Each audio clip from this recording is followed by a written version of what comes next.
లోకానాం భిషజే భవరోగిణాం యథయే సర్వవిద్యానాం దక్షిణామూర్తయే నమః.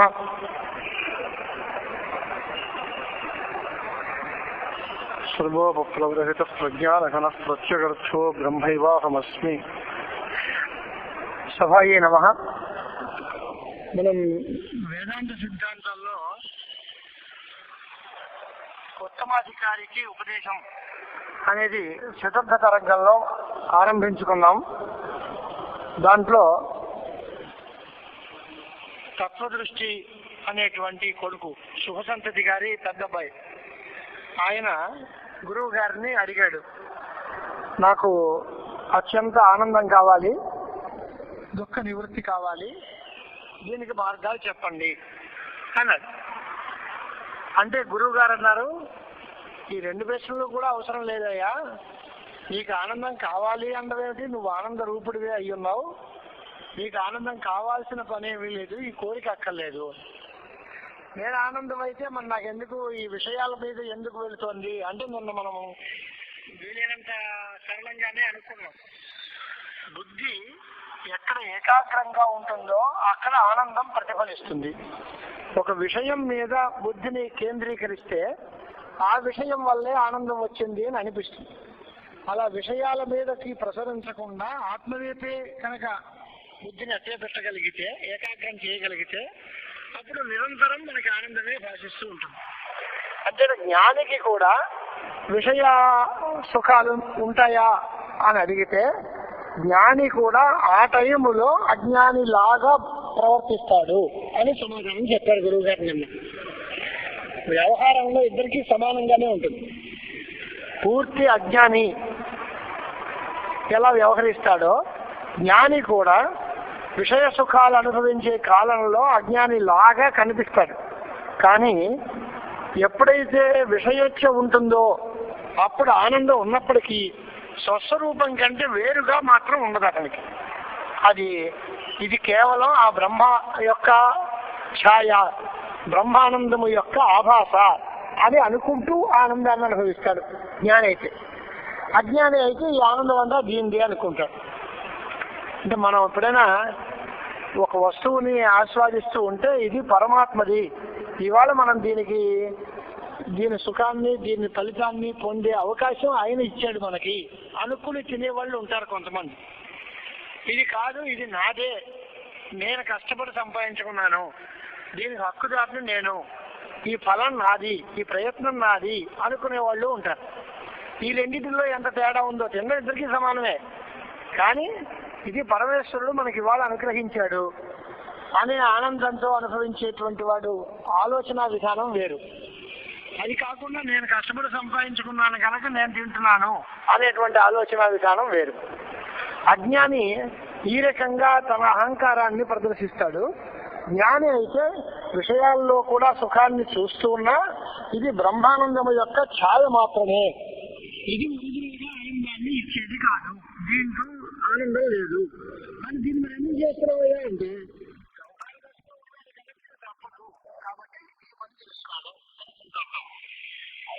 ఇక సాంసారిక దుఃఖాల విషయంలో మనం అనుకున్నాం.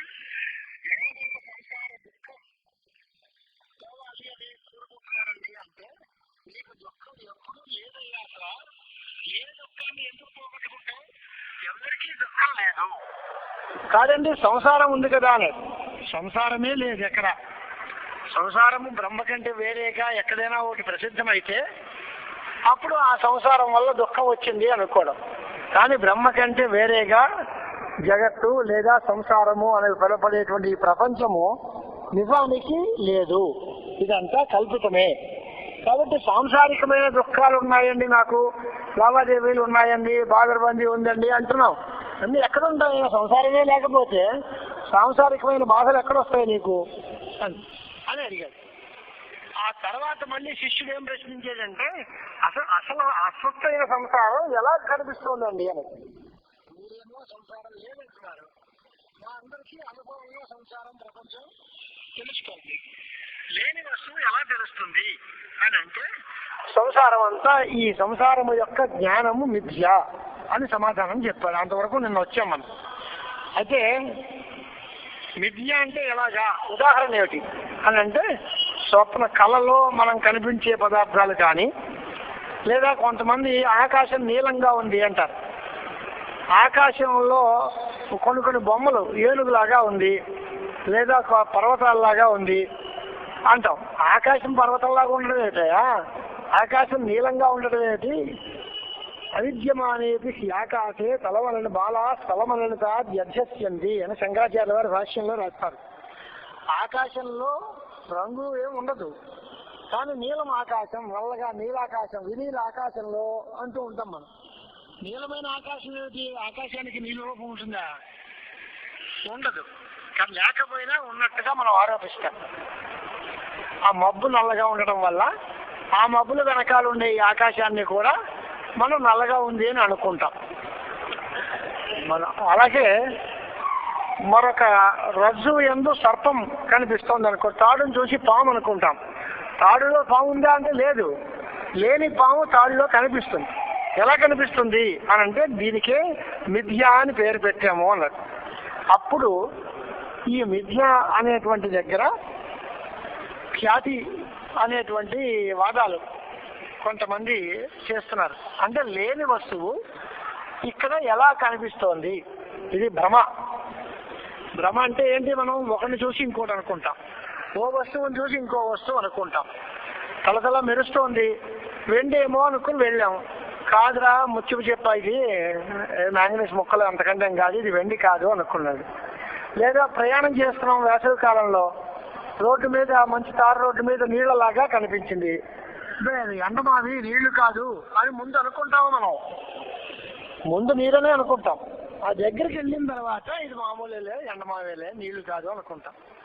అలాంటి భ్రాంతి అంటే ఔషధ క్షేత్రాల్లో కూడా ఎండమావి అనేటువంటి భ్రాంతి, నీరు లేని చోట నీరుందని, అలాగే కదలిక లేని చోట కదలిక ఉందని, తాడు యందు పాము ఉందని, సుక్తి యందు రజతం ఉందని, ఇలాంటి భ్రాంతులన్నీ కలుగుతున్నాయి కదా. ఇవన్నిటినీ కూడా మీరు దృష్టాంతములు చూపించి ప్రతిపాదన చేస్తున్నారు. కానీ అక్కడే నాకు సందేహం, అసలు ఈ బ్రహ్మయందు ప్రపంచము ఎలాంటిది అని అంటే తాడులో పాము లాంటిది అంటున్నావు నువ్వు. అది తెలిస్తే ఈ తర్వాత తెలుస్తుందండి. అసలు తాడులో పాము ఎలా వస్తుంది చెప్పండి నాకు. తాడుని చూసి పాముని ఎందుకు అనుకుంటున్నాడు? తాడుని చూసి రెక్కబాజీ ఎందుకు అనుకోలేదు? తాడుని చూసి పాముని ఎందుకు అనుకుంటున్నారు? అంటే కొన్ని పోలికలు చూపించి దృష్టాంతాలని బట్టి ఈ బ్రహ్మ యందు జగత్తు కల్పింపబడింది అని గురువు గారు చెప్పారు. శిష్యుడు ఏమడుగుతున్నాడు? అసలు మీరు చెప్పిన దృష్టాంతాలే నాకు తెలియలేదు, దృష్టాంతాలు తెలిస్తే దాన్ని బట్టి దానిలాగా ఇక్కడ కూడా నడుస్తుంది అనొచ్చు. కానీ దృష్టాంతముల విషయంలోనే నాకు సందేహాలు ఉన్నాయి కదా అనేటువంటి ఒక సందేహాన్ని వ్యక్తం చేసేది. వ్యక్తం చేస్తే అక్కడ భ్రమ ఉపపాదన స్థలాల్లో ఖ్యాతివాదాలు అనేటువంటి పేరుతోటి కాస్త తృప్తిగా ఉంటుంది. కాస్త విద్వాంసులు ఇద్దరు ముగ్గురు కనిపిస్తే మాటలు లాగేయచ్చు. లేకపోతే ఈ ఖ్యాతివాదాలు కూర్చొని ఉపన్యాసం చెప్పడానికి అంటే ఏం చెప్పాలో తెలియని పరిస్థితి. ఖ్యాతి గురించి సాధారణంగా నాకున్న సర్వీసులో 40-50 ఏళ్లలో 2-3 సార్లు మాత్రం ఇలాంటి సందేహాలు వచ్చాయి. మద్దులపల్లి మాణిక్ శాస్త్రి గారు బెదవాడలో ఉండగా ప్రామాణ్యవాదం మీద తెలుగులో చెప్పబోయన్నారు. ప్రామాణ్యవాదం ఏంటి, తెలుగులో చెప్పడం ఏంటండి గురువు గారు? అందులో పైగా మీరు అక్కడ ఉండగానే హనుమంతుడు పొంది కుప్పగించుడు వేసినట్టుగా మీరు వేదికలో ఉండగా ప్రామాణ్యవాదం తెలుగులో చెప్పడమా అని అది ఒక పెద్ద పరీక్షాస్థలం. రెండోది కంచి కామకోటి పీఠాధిపతులు విశాఖపట్నం వచ్చారు. విశాఖపట్నం వచ్చి సరే అప్పుడు చాలా అనాలు వచ్చి అయాచితంగానే నాకు పెద్ద గొప్ప వరం వచ్చింది. జయేంద్ర సరస్వతి స్వాముల వారు వ్యాన్ ఎక్కించి రావయ్యా నాతో పాటు విశాఖపట్నం అన్నారు. ఆయనతోటే వెళ్ళాం. వెళ్ళి విశాఖపట్నంలో దిగుతూనే నాకేవో కొన్ని పాద పూజలు భిక్షలు అవి ఉన్నాయి, కొన్ని విజిట్లు ఉన్నాయి. కృష్ణాశ్రమంలో నువ్వు కాస్త మన వేదాంతం గురించి శంకరాచార్య వారి గురించి 4 మాటలు చెబుతూ ఉండి నేను ఒకసారి టూర్ వేసి వచ్చేస్తాను. 10 నిమిషాలు గురువు గారు చెప్పారు. కాదంటే ఎందుకని సర్లేండి బంద్రాలో వస్తారు కదా అనుకున్నాం. మాకు శ్రోతలు ఎవరండి? శ్రీభాష్యం అప్పలాచార్యులు గారు, రామచంద్రాచార్యులు గారు, వాళ్ళందరూ శ్రోతలు. ఈ పెద్ద మనిషి జగద్గురువుల వారు 6:30 వెళ్ళారు, 8 వరకు రాలే. ఏం చెప్పాలో మనకు ముందు తెలియదు. ఎంత 10 నిమిషాలని ప్రారంభించిన దాన్ని మెల్లిగా గంటన్నర 2 గంటల వరకు సాగేస్తూ ఉంటే ఎంత చెప్తాం శంకరుల గురించి, అద్వైతం గురించి ఏం చెప్పాలి? పైగా ఆయన అంతటి వాడు అక్కడ ఎదరకుండా కూర్చుని అప్పలాచార్య గారు ఏమి ఈ సూక్తులు బాగానే ఉన్నాయి, ఎంతకాలం గురువు గారు రారా అని అడిగారు ఆయన. అంటే మరి ఆయన వస్తే వెంటనే నేను కట్టేస్తానండి, ఆయన చెప్పమన్నారు అని. ఇగో ఆ 2 స్థలాలు అలాంటిదే. ఈ ఖ్యాతివాదాల మీద గురించి కూడా ఇదో పెద్ద పరీక్షా స్థలం. శాస్త్రీయమైన విషయాన్ని తెలుగులో చెప్పడం కష్టం, సంస్కృతంలో చెప్పేయడం చాలా సులువు. సరే మనం ప్రయత్నం చేద్దాం. పుస్తకం అలా తేలిగ్గా రాశారు ఆయన. ఖ్యాతి అనే మాటకి అర్థం ఖ్యా ప్రకటనే ధాతు. ఖ్యాతి అంటే తెలియబడుట లేదా స్ఫురించుట అని అర్థం. ఈ ఖ్యాతి అంటే దీంట్లో ఉన్న వస్తువు తెలియబడ్డం వేరు, దానికి మనకు సంబంధమే లేదు. దాన్ని ఖ్యాతి అనరు ఎవడు. ఘటాన్ని చూసి ఘటం అనుకుంటే ఇది ఖ్యాతి అని అనడం. కానీ ఘటాన్ని చూసి పటం అనుకుంటే లేదా శుక్తిని చూసి రజతం అనుకుంటే అంటే ముచ్చపు చెప్పని చూసి వెండి అనుకుంటే ఇది ఖ్యాతి అండి. వెండి అనేటువంటి జ్ఞానం ఎలా కలిగింది అది ప్రశ్న. ఇక్కడ కొంతమంది ఏం చెబుతున్నారంటే మనకి ఇవాళ కొంతమంది బాబాలు అవి చూపిస్తారు చూడండి, ఏదో ఓ వస్తువుని క్రియేట్ చేశారు, సృష్టించారు అని అంటే మహాశక్తిమంతులండి వారు సృష్టించగలరు అండి మళ్ళంటి వాళ్ళని బుర్రూపుతాం. ఒక కేటగిరీ వాడు ఏం చేస్తాడంటే సృష్టించలేదండి, ఎక్కడో మార్కెట్లో ఈ వస్తువు ఖాళీ అయిపోయి ఉంటుంది, అక్కడి నుంచి తెచ్చి ఇక్కడ పెట్టారండి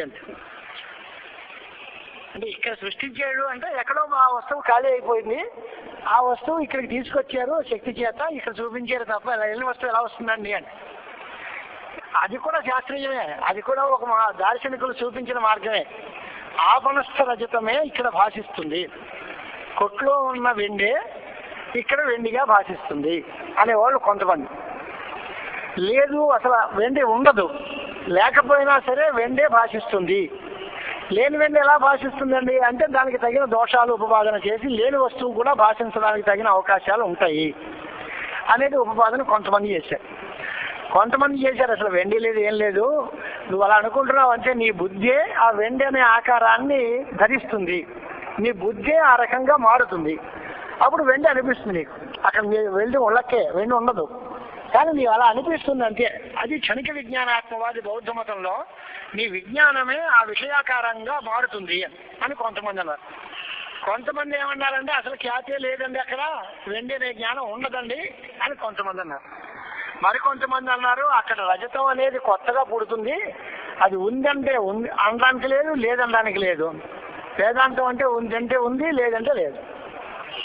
ఉందా లేదా అంటే ఉన్నది కాదు లేనిది కాదు, ఉంది అనుకున్నంత కాలం ఉంటుంది, లేదని తెలిస్తే పోతుంది లేదనుకో. అది అనిర్వచనీయం అనే పేరు పెడతారు దాన్ని. సద్ అసద్ విలక్షణం, సత్తు కాదు అసత్తు కాదు. అలాంటి ఒక రజతం పుడుతుంది అని మరికొంతమంది అన్నారు.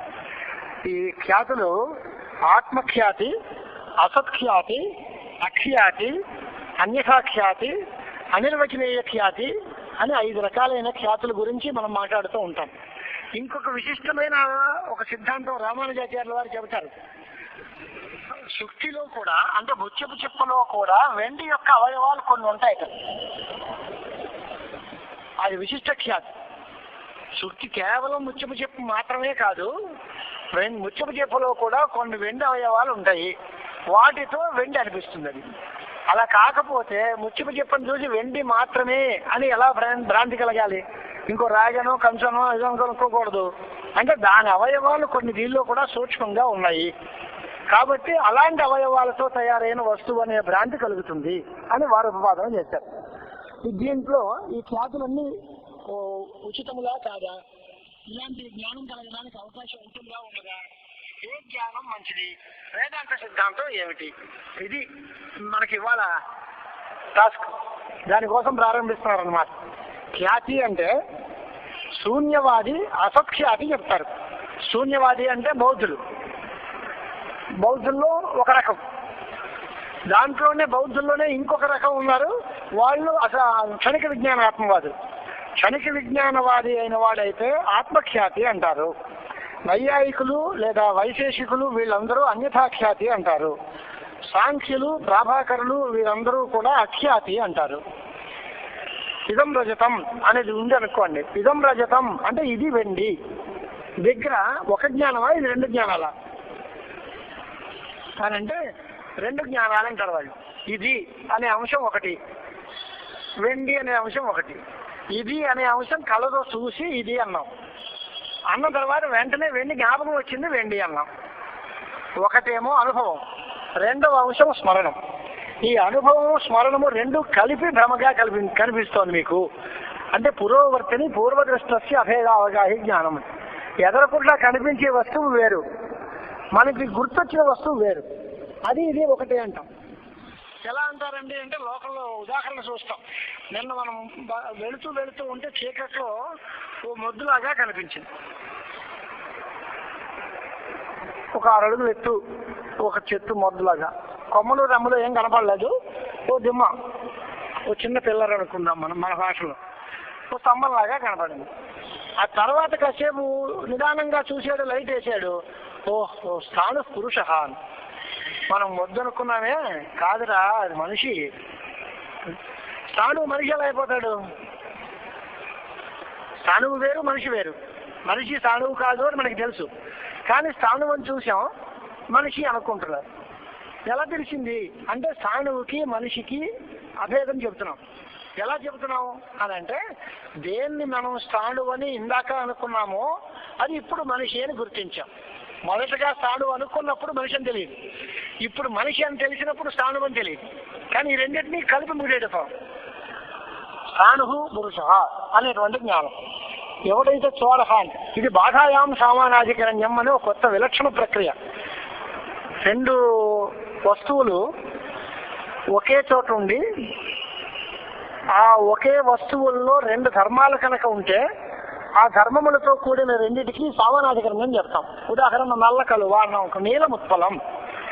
ఆ వస్తువు అది నల్లగా ఉంది కనుక నీలం అన్నాం. అది కలువ పువ్వు కాబట్టి కలువ అన్నాం. నల్లతనం ఒక రూపం, కలువ అనేటువంటిది ఒక జాతి.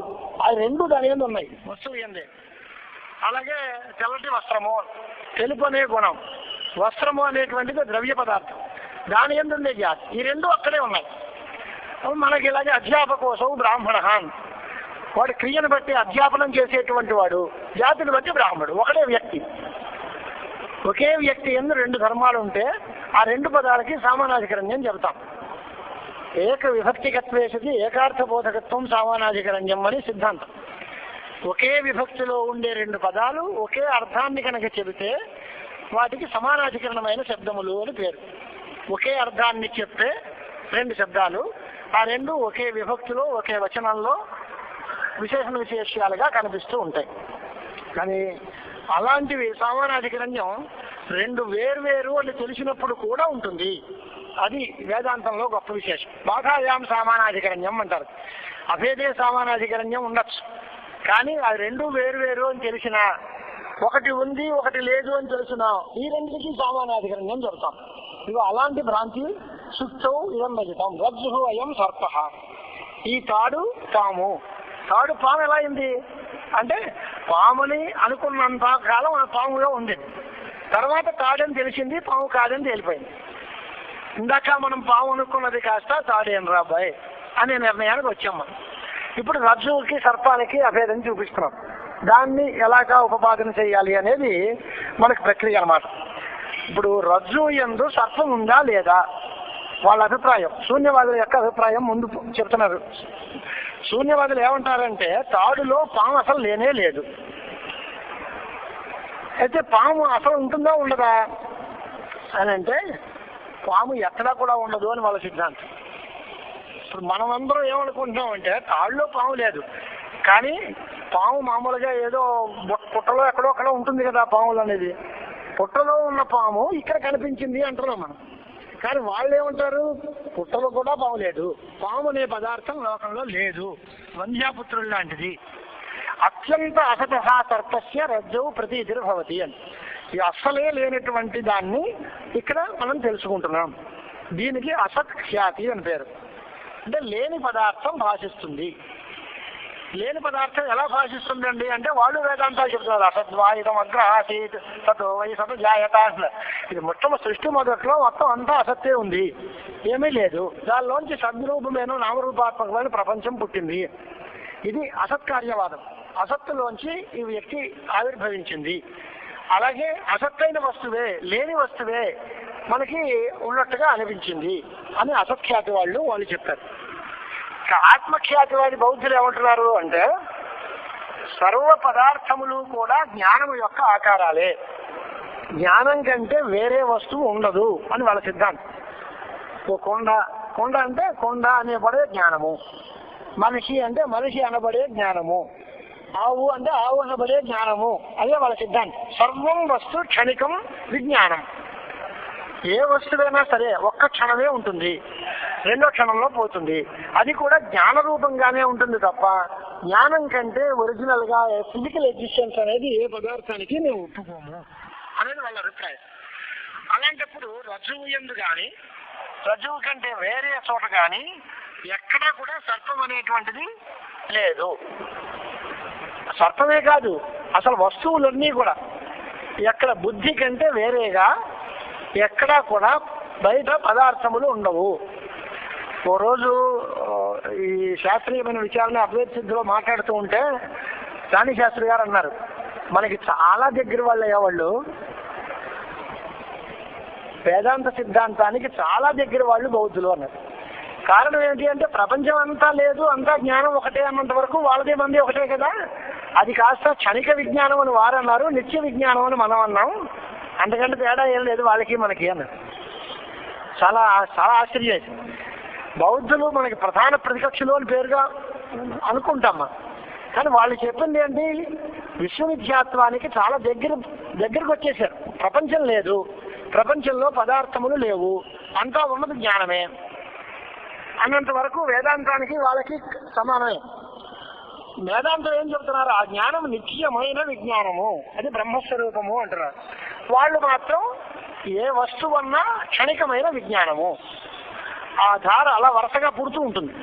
మొదటి క్షణంలో ఉన్న జ్ఞానం అది పోతుంది, రెండో క్షణంలో మళ్ళీ వస్తుంది, మూడో క్షణంలో మళ్ళా వస్తుంది. అంటే మన వాళ్ళు అడిగారు, అలా అడిగితే ఒకే వస్తువు అనేటువంటి జ్ఞానం ఎలా కలుగుతుందండి, ఏ క్షణానికి ఆ క్షణం అంతా పోతుంది అంటే, మనం 10 నిమిషాల పాటు మనిషిని చూస్తే వీడు అంటున్నాం కదా, ఈ 10 నిమిషాల్లోనూ కొన్ని లక్షల సార్లు వాడు పుట్టాడు సచ్చాడు అంటూ ఉంటే ఎలా కుదురుతుంది అని అంటే, ఆ ఉత్పల శతపత్ర భేదనం తామరాకులు పెట్టి ఒక సూది గుచ్చితే అన్నిటికీ రంధ్రం ఒకసారి పడినట్టే అనిపిస్తుంది, కానీ పైన దానికి పడకుండా రెండో దానికి పడదు. 100 ఆకులు తామలపాకులు పెట్టినా అన్నిటికీ ఒక్కసారికి అన్నం పడినట్టుగా అనిపించినా అది శీఘ్రత్వం వల్ల, తొందరగా పడింది అనేటువంటి జ్ఞానం వల్ల ఒక్కసారి అనిపించింది తప్ప ఒకసారి కాదు, క్రమంగానే పడుతుంది. ఆ క్రమం దుర్లక్ష్యం కాబట్టి కనపడదు కనుక ఇదంతా ఒకటే, ఒకసారి పడింది అనుకుంటున్నాం. అలాగే చాలా కాలం ఉంది అనుకుంటున్నారు. చాలా కాలం ఉండడం ఎప్పుడూ ఉండదు, క్షణం మారిపోతూనే ఉంటుంది అనేది వాళ్ళ సిద్ధాంతం. క్షణిక విజ్ఞానాత్మవాది బౌద్ధ మతం. తర్వాత ప్రతి క్షణం ఏ జ్ఞానం పుడుతోందో అది పోతోందో. క్షణికము అంటే ఒక్క క్షణం ఉండి మూడో క్షణంలో పోయేది. మొదటి క్షణంలో పుడుతుంది, రెండో క్షణం ఉంటుంది, మూడో క్షణంలో పోతుంది. తృతీయ క్షణవృత్తి ధ్వంస ప్రతియోగిత్వం క్షణికత్వం అంటే, క్షణికం అంటే ఒక్క క్షణం ఉంటుంది, ఉండే క్షణం వేరే ఒకటే, కానీ పుట్టే క్షణం సత్య క్షణం దానికి ముందు వెనక ఉంటాయి. మొత్తం 3 క్షణాలు. మొదటి క్షణంలో పుట్టుక, రెండో క్షణంలో ఉనికి, మూడో క్షణంలో దానికి నాశం. అలాంటి విజ్ఞానాన్ని మనం అంగీకరిస్తూ ఉంటాము అనే మాట ఆత్మఖ్యాతి వాళ్ళు చెప్పే మాట. ఆత్మఖ్యాతి అనే పేరుకి అర్థం ఏంటి, ఆత్మ అనే మాటకి క్షణిక విజ్ఞాన రూప బుద్ధి అని అర్థం. తస్యైవ తస్యాహ బుద్ధే ఖ్యాతి ప్రకటనం స్ఫురణం అని అర్థం చెప్ప. ఆత్మఖ్యాతి అంటే క్షణిక విజ్ఞాన రూపమైన బుద్ధియే ఈ రకముగా మనకి కనిపించుతున్నది, ఈ రకముగా తెలియబడుతున్నది అంటే అర్థం అని ఆత్మఖ్యాతి అర్థం. ఇలాంటి పారిభాషిక పదాలు చాలా చోట్ల జిలుగ్గా ఉంటాయి మనకి. మన గీతల్లో చూడండి, ఉద్ధరేది ఆత్మానం అవసాదయేత్. ఉద్ధరేది ఆత్మనా ఆత్మానం అంటే ఆత్మని ఆత్మ చేత ఉద్ధరించవలను. ఆత్మశబ్దానికి అర్థం ఏంటి? తన్ని తానే తన్నేవుడు ఉద్ధరించడం ఏంటి? వేదాంతంలో తన్ని తాను ఉద్ధరించడం అంటే ఉద్ధరించే మనిషి ఉన్నాడా? ఉద్ధరింపబడేవాడు ఉన్నాడా? అసలు ఇద్దరున్నారా? ఒకళ్ళని ఉద్ధరించడం అంటే, తన్ని తాను ఉద్ధరించడం అంటే ఎలా కుదురుతుంది? అన్ని ప్రశ్నలే. ఆత్మశబ్దానికి ఆత్మ అర్థం కాదురా బాబు. మొదటి ఆత్మ అనే శబ్దానికి అసంస్కృతమైన మనస్సుని అని అర్థం. బుద్ధిని అసంస్కృతమైన శాస్త్రీయ సంస్కారం లేని మనస్సుని సంస్కృతమైన మనస్సు చేత శుద్ధి చేయాలి. అది చేస్తే ఆత్మని ఉద్ధరించినట్టుగా అవుతుంది. ఆ ఆత్మశబ్దాలు రెండిటికీ కూడా మనస్సునే అర్థం. ఒక ఆత్మశబ్దం సంస్కరింపబడిన మనస్సు, రెండవ ఆత్మశబ్దం సంస్కరింపబడని మనస్సు అని అక్కడ వ్యాఖ్యానాలు చేస్తారు. విజిత ఆత్మానః అంటే ఆత్మ నిగ్రహం గలవారు అంటే అక్కడ ఆత్మశబ్దానికి మనస్సు అర్థం, మనో నిగ్రహం గలవారు. పైన మనస్సు విడిగా ఉంటుంది అనుకోండి, చేత మనాహ అని ఇంకో మాట ఉంది అనుకోండి. ఇప్పుడు ఈ ఆత్మశబ్దానికి ఇంద్రియాల అర్థము అని పునరుక్తి లేకుండా ఒకే శబ్దానికి పక్కనుండేటువంటి సంహవ్యాహృత పదాలను బట్టి అర్థాలు మార్చేస్తాను. అది వేదాంత మర్యాద. ఆత్మశబ్దానికి ఒకప్పుడు ఇంద్రియం అర్థం, ఒకప్పుడు మనస్సు అర్థం, ఒకప్పుడు అంతఃకరణం అర్థం, ఒకప్పుడు జీవుడు అర్థం, ఒకప్పుడు చిరాభాస అర్థం, రకరకాలైన అర్థాలు చెప్తూ ఉంటారు. అంచేత పదాలు కష్టమైపోతుంది. అలాగే ఇక్కడ కూడా ఆత్మ ఖ్యాతి అంటే ఆత్మ ప్రకాశిస్తుంది అనుకోకూడదు. ఆత్మ అనే దానికి క్షణిక విజ్ఞాన రూప బుద్ధి అని అర్థం. క్షణిక విజ్ఞాన రూపమైన బుద్ధియే ఈ రకంగా ప్రకాశిస్తుంది అనేది వాళ్ళ అభిప్రాయం. మూడవ వాళ్ళు తార్కికులు. ఈ అన్యథా ఖ్యాతికి అంటే ఒక వస్తువు తన యందు ఉండే ధర్మంతో భాషిస్తూ ఉంటుంది. ఎక్కడైనా ఒక పువ్వు ఉంది, దాన్ని పువ్వు అనిగా గుర్తిస్తే పువ్వుని పువ్వుగా గుర్తించాలి, మనిషిని మనిషిగా గుర్తించాలి. ఘటము ఘటత్వేన భాషించింది అంటారు ఆ టెక్నికల్ గా. అంటే ఘటము దాని యందు ఉండే ధర్మం ఘటత్వం. ఈ ఘటత్వం అనే ధర్మంతో ఘటం ఉంది, పటత్వం అనే ధర్మంతో పటం ఉంది, మానవత్వం అనే మాట ధర్మంతో మానవుడు ఉన్నాడు. ఇది సరైన పదం. కానీ ఆ వస్తువు దానిని యందు లేని ధర్మంతో కనుక భాషిస్తే అది భ్రమ. రజతం అన్నారు, వెండి అన్నారు. రజతత్వంతో కూడిన వెండి అంటే అది యథార్థం, అది నిజమైన వెండి అన్నారు. రజతత్వం లేనటువంటి రజతము అంటే ముచ్చపు చుక్కను చూసిన వెండి. దాని యందు రజతత్వం లేదట, కానీ అది రజతం అంటున్నారు. ఎలా అంటున్నారు అంటే శుక్తిని చూసి రజతం అంటున్నారు. అదే దాన్ని తదభావవతి తత్ప్రకారక జ్ఞానం అని. ఆ ధర్మం లేని చోట ఆ ధర్మం ఉంది అనే ప్రతీతి. అంటే ఆ వస్తువు తన యందుండే ధర్మంతో కాకుండా ప్రకారాంతరేనా అంటే మరొక ధర్మంతో కనిపిస్తోంది అని. ఇప్పుడు చూడండి, రజ్జు తాడు యందు రజ్జత్వం అనే ధర్మం ఉంది, దాని యందు సర్పత్వం అనే ధర్మం లేదు. కానీ ఆ లేని ధర్మంతో అది భాషిస్తోంది. సర్పత్వం ఆకారేనా సర్పత్వముతో కూడిన సర్పముగా తెలియబడుతోంది. అన్యథా అంటే ప్రకారాంతరేనా అంటే ధర్మాంతర విశిష్టత్వం భాషతే అన్నట్టు. ఇంకో ధర్మంతో భాషించడం అంటే మనము మన వేషం వేసుకోకుండా ఇంకోటి వేషం వేసుకుని అక్కడ వెళ్ళటం. నాట్యం ఇప్పుడు నటులందరూ యాక్టర్లందరూ ఉన్నారనుకోండి, ఒక మనిషి ఆయన రాముడు వేషంతో వచ్చాడు, వాళ్ళు రాముడు అనుకున్నాం. కాసేపు రాముడు గడిపి కృష్ణుడి వేషం వేసి వచ్చాడు, ఇంకో కృష్ణుడు అన్నాం. అంటే రామ వేషంతో కృష్ణ వేషంతో అలా కనిపించాడు. అంతా మేకప్ అంతా అయిపోయిన తర్వాత చిట్టుచేరు మేకప్ తీసేసి ఒరిజినల్ గా కనిపించాడు. ఇప్పుడు ఎవడు వీడు అంటే వీడు రాముడు అనేది భ్రాంతి, వీడు కృష్ణుడు అనేది భ్రాంతి. కానీ వీడు ఫలానా మన దేవదత్తుడు అనే మాట నిజం. వాడి రూపంతో కనిపిస్తే అది యథార్థం, వాడు ఇతరుల రూపంతో కనిపిస్తే అది భ్రాంతి. అది అన్యథాఖ్యాతి అనేది నైయాయికుల సిద్ధాంతం. అక్కడ వీళ్ళ కొంచెం ప్రక్రియలో తేడా ఏంటంటే బౌద్ధులు వాళ్ళు అసలు సర్పం ఎక్కడా లేదు అని ఒప్పుకున్నారు. వీళ్ళు అలా అనరు, సర్పం వేరే చోట ఉంది, ఇక్కడ లేదు మాట ఇది.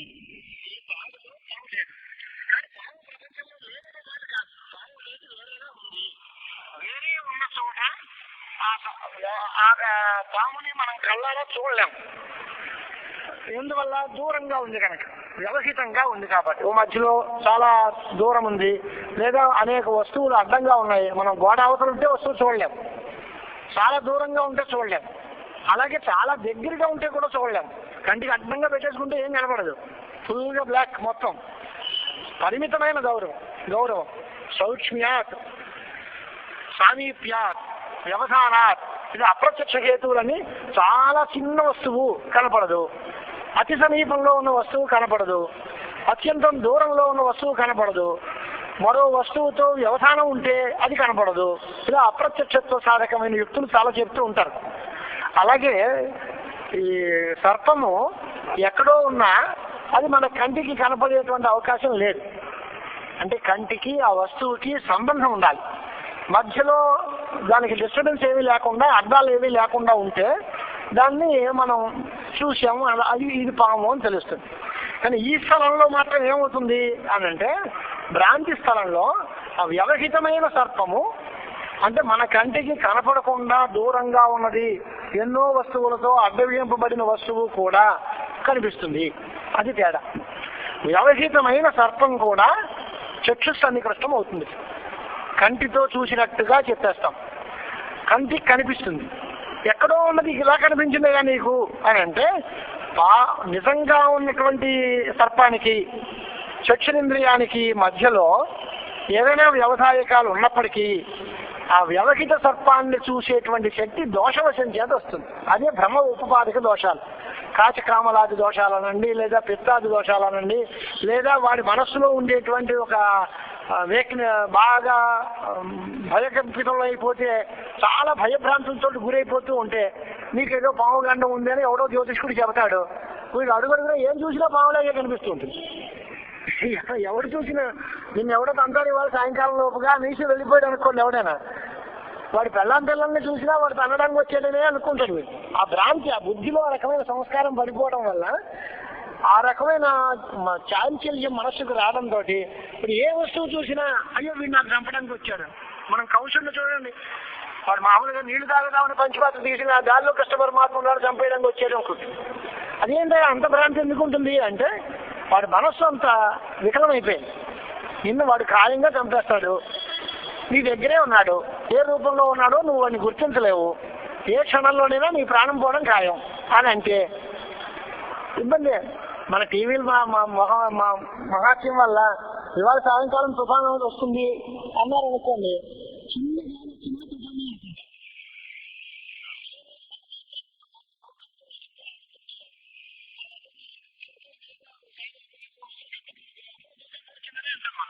పిల్లిపడినా, ఎందుకంటే మనస్సును అలా ట్యూన్ చేసేస్తాం. ఆ రకమైనటువంటి భ్రాంతో, ఆ ప్రమాదము ఆశంక చేసినప్పుడు జరిగే ప్రతి వస్తువుని దాంతో ముడెట్టేస్తాం. అలాగే ఇక్కడ కూడా దోష సాహిత్యం వల్ల అది రజ్జువు అనే ఆలోచనతో వీడు ఉంటే పర్వాలే, కానీ పామేమో అనే భయం కనుక మనసులో పట్టుకుంటే తాడును చూసినా వాడు పామే అనుకుంటాడు. ఆ రకమైన అన్యసాక్షాతిని వీళ్ళు ఉపపాదం చేస్తున్నారు. అంటే వీళ్ళ సిద్ధాంతంలో మరొక చోట ఆ వస్తువు ఉంటుంది, ఇక్కడ ఉండదు. ఎక్కడో ఉన్న వస్తువుని కంటితో చూడడం సాధ్యం కాదు మామూలుగా, కానీ బ్రహ్మస్థలంలో దూరంగా ఉన్న వస్తువు కూడా కంటికి కనపడుతుంది. అది దోషము యొక్క మహిమ అనేటువంటి వ్యవహారం వీళ్ళు చేస్తున్నారు. ఇప్పుడు ఇంకొక మాట, వల్మీకస్థమైన సర్పం కనిపిస్తుంది కదా, మరి వ్యవహిత వస్తు ప్రత్యక్షం ఎలా కలుగుతుంది అని అడిగితే దానికి ఉదాహరణలు ఉన్నా చూడండి. ఒకడు పైత్య దోషంతో ఉంటాడు, వీడికి పెద్ద అజీర్ణ వ్యాధి ఉంటుంది, వాడు నలుగురు తినేయన్నా తినేస్తాడు, ఇంకా ఆకలి తీరదంటాడు. ఎంత తిన్నా ఆకలి తీరదు అంటాడు. అదే మామూలుగా నిన్న మొన్న వాడు చేసే భోజనం కనుక చూస్తే దీంట్లో 4వ వంతు కూడా వాడు తిండు. కానీ ఇవాళ వాడికి దెయ్యం పట్టినట్టుగా ఏమిట్రా తిండి అంటుంది. దెయ్యం పట్టినట్టుగా అంటే దెయ్యం పట్టిన వాడు కానీ, లేదా పిత్తాది దోషంతో కూడిన వాడు కానీ, లేదా భస్మక రోగగ్రస్తుడు కానీ, ఆయన చెప్పే మాట పిత్త ఆధిక్య ప్రయుక్త భస్మక రోగ అభిభూతస్య కస్యచిత్ చతుర్గుణితమప్యన్నం క్షుధాంశమయుతం నాళం భవతి. భస్మక రోగం అనేటువంటి రోగంట. ఆ రోగంలో పైత్యం పాలు బాగా ప్రకోపిస్తుంది. ఆ పైత్యం పాలు ఎక్కువైపోవడం వల్ల ఆ రోగం వచ్చిన వాడు ఎంత తిన్నా సరే వాడు ఆకలి తీరదు, ఇంకా తిండి అంటూనే ఉంటాడు. అలాగే అనేక ఉదాహరణలు కూడా మనం చూపించవచ్చు. అప్పుడు మనం ఎలా ఉపకారం చేయాలి అని అంటే, ఆ దోషం చేత వాడు జఠరాగ్నికి పాచన శక్తి బాగా పెరిగిందయా, జీర్ణశక్తి బాగా పెరిగిపోతుంది, అది ఆ దోష మహిమ అని చెప్పి ఆ దోషానికి మందు ఇస్తే అప్పుడు వీడికి ఇంకా అంత తినాలనిపించదు, ఓ ముద్ద తినేసరికి ఇంక చాలులే అంటాడు. లేకపోతే వీడిని మనం ఇల్లు గుళ్ళు ఇచ్చిన వాడి ఆకలి తీర్చడం సాధ్యం కాదు అని చెప్పి దానికి మందు వేయండి అంటాడు. అలాగే దోషము చేత దూరంగా ఉండే వస్తువు కనపడేటువంటి అవకాశం కూడా ఉంటుంది. శిష్యుడి ప్రశ్న ఏంటి, దూరంగా ఉన్న వస్తువు మనకు ఎలా కనిపిస్తుంది సార్ అని. దూరంగా ఉన్న వస్తువు కనపడడానికి ఏదో లెన్స్ పెట్టుకుంటాం, లేదా ఇప్పుడు మన వాళ్ళు సైంటిస్టులు చూస్తున్నారు, అంతరిక్షంలో ఉన్నదానికి ఏదో మన యంత్ర సహాయంతో చూస్తున్నావా లేదా? మామూలు కంటితో అంత చూడగలిగేవా? చూడలేము. ఏదో ఒక రకమైనటువంటి స్కోప్స్ ఏదైనా పెట్టి టెలిస్కోపో ఇంకోటో యంత్ర సహాయంతో దూరంగా ఉన్న వస్తువును కూడా చూస్తున్నామా లేదా? చూడడానికి ఒక యంత్ర సహాయం. అలాగే వాళ్ళ దోషం సహకరించింది వాడికి. ఈ దోషం వల్ల దూరంగా ఉండే వస్తువు కూడా వాడికి కనిపిస్తుంది అనేటువంటి మాట. ప్రకారాంతరేణ ఖ్యాతి స్ఫురణం, అన్యథా ఖ్యాతి అని పేరు. ఇది పద్ధతి కాదు. ఎంత దోషం చేత ఉన్నా దూరంగా ఉన్న వస్తువు కనిపిస్తుంది అంటే తార్కికులు కదా ఆలోచిస్తారు. అంటే ఆఖరి లైన్లో వాళ్ళు కనిపించారు, ఈ మధ్యలో ఉన్న వాళ్ళందరూ కనిపించిన తర్వాత వాళ్ళు కనిపించేదా అండి, ఈ మధ్యలో ఉన్నది కనపడకుండానే కనిపించేదా అండి? మనం ఇక్కడ ఉన్నాం, మనకి ఇక్కడ నుంచి కిలోమీటర్ దూరంలో ఆ సర్పం ఉంది అనుకుందాం. ఆ కిలోమీటర్ దూరంలో ఉన్న సర్పం కనపడింది, కానీ ఈ మధ్యలో ఉండేటువంటి వస్తువులు ఏమీ కనపడలేదా నీకు? ఇది కనిపిస్తే వీటి యొక్క భ్రాంతి ఎందుకు కలగలేదు అని అడిగితే నువ్వేం సమాధానం చెప్తావయ్యా? అంచేది ఇది రీజనబుల్ కాదు, ఈ థియరీ బాగాలేదు అని తార్కికులు వాళ్ళని ఒప్పేసుకోలేదు. దోషంతో కూడినటువంటి నేత్రం దూరమైన వస్తువులు చూస్తుంది అంటే మధ్యలో ఉన్న వస్తువులన్నింటినీ కూడా చూడాలి కదా. కాబట్టి వ్యవహిత వస్తువు దూరంగా అడ్డంగా ఉన్నటువంటి పదార్థాలన్నిటినీ వదిలేసి ఎక్కడో దూరంగా ఉన్న వస్తువు మీదే దృష్టి పడింది అనడం అంత యుక్తియుక్తంగా లేదు. కాబట్టి ఏం చేయాలి అని అంటే, దుష్ట నేత్రం అని ఒప్పుకున్నావు, నీ కంటికి ఏదో రోగం ఉంది, ఈ రోగం వల్ల ఎక్కడో దూరంగా ఉన్న సర్పం కనిపించింది అని అనొద్దు. నీ కంటి రోగం వల్ల ఉన్న తాడే పావులాగా అనిపించింది అని సుఖంగా అనవయ, తేలిగ్గా ఉంటుంది మార్గం. దూరంగా పోకు, ఇక్కడ తాడు ఉంది, తాడు నీ కంటికి దగ్గరగానే ఉంది. మామూలు కంటికి అయితే అది తాడుగానే కనిపిస్తుంది, కానీ దోషంతో కూడినటువంటి కంటికి ఆ తాడు పావులా కనిపిస్తుంది.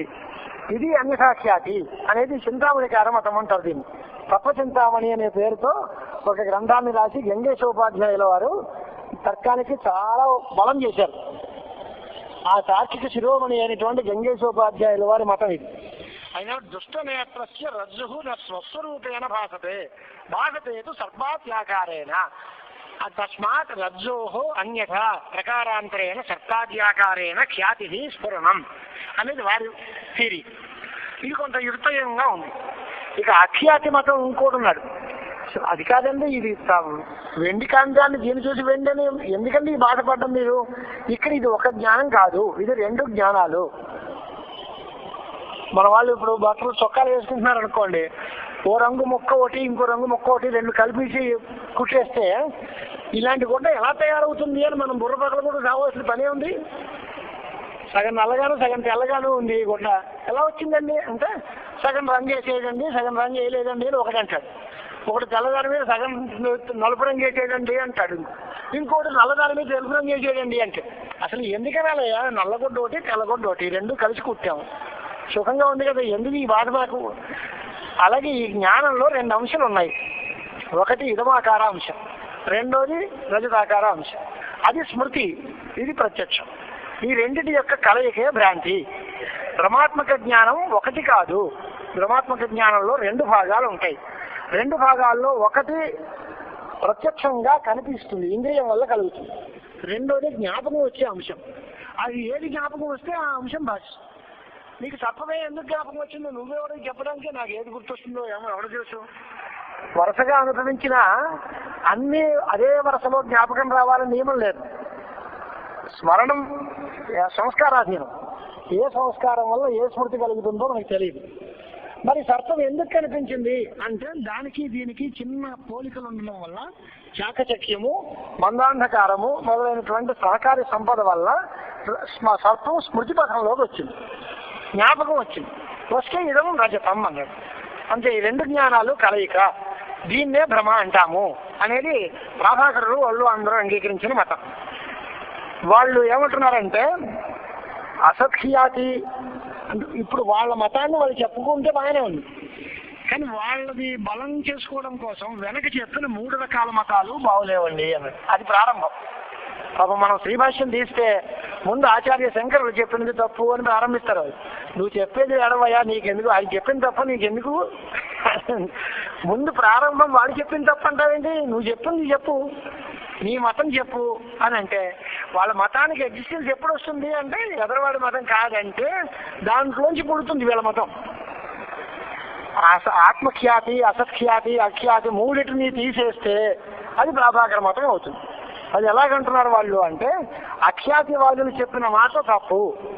ఎందువల్ల వాళ్ళు ఏమంటున్నారు అంటే అసత్ఖ్యాతులు వాళ్ళు లేని వస్తువు పుట్టింది అంటున్నారు. లేని వస్తువు పుట్టింది అంటే సర్పం లేదు, పుట్టింది అని. మరి వంధ్యాపుత్రుడు లేడు, ఎందుకు కనిపించడం? ఎవరికైనా వంధ్యాసును ప్రత్యక్షంగా అంటున్నావా? ఈ భ్రాంతి అలీకం దగ్గర ఎందుకు అలీకం అంటారు? అసలు లేని పదార్థానికి వంధ్యాపుత్రుడు, గగన కుసుమం ఇలాంటివన్నీ శూన్య పదార్థాలు.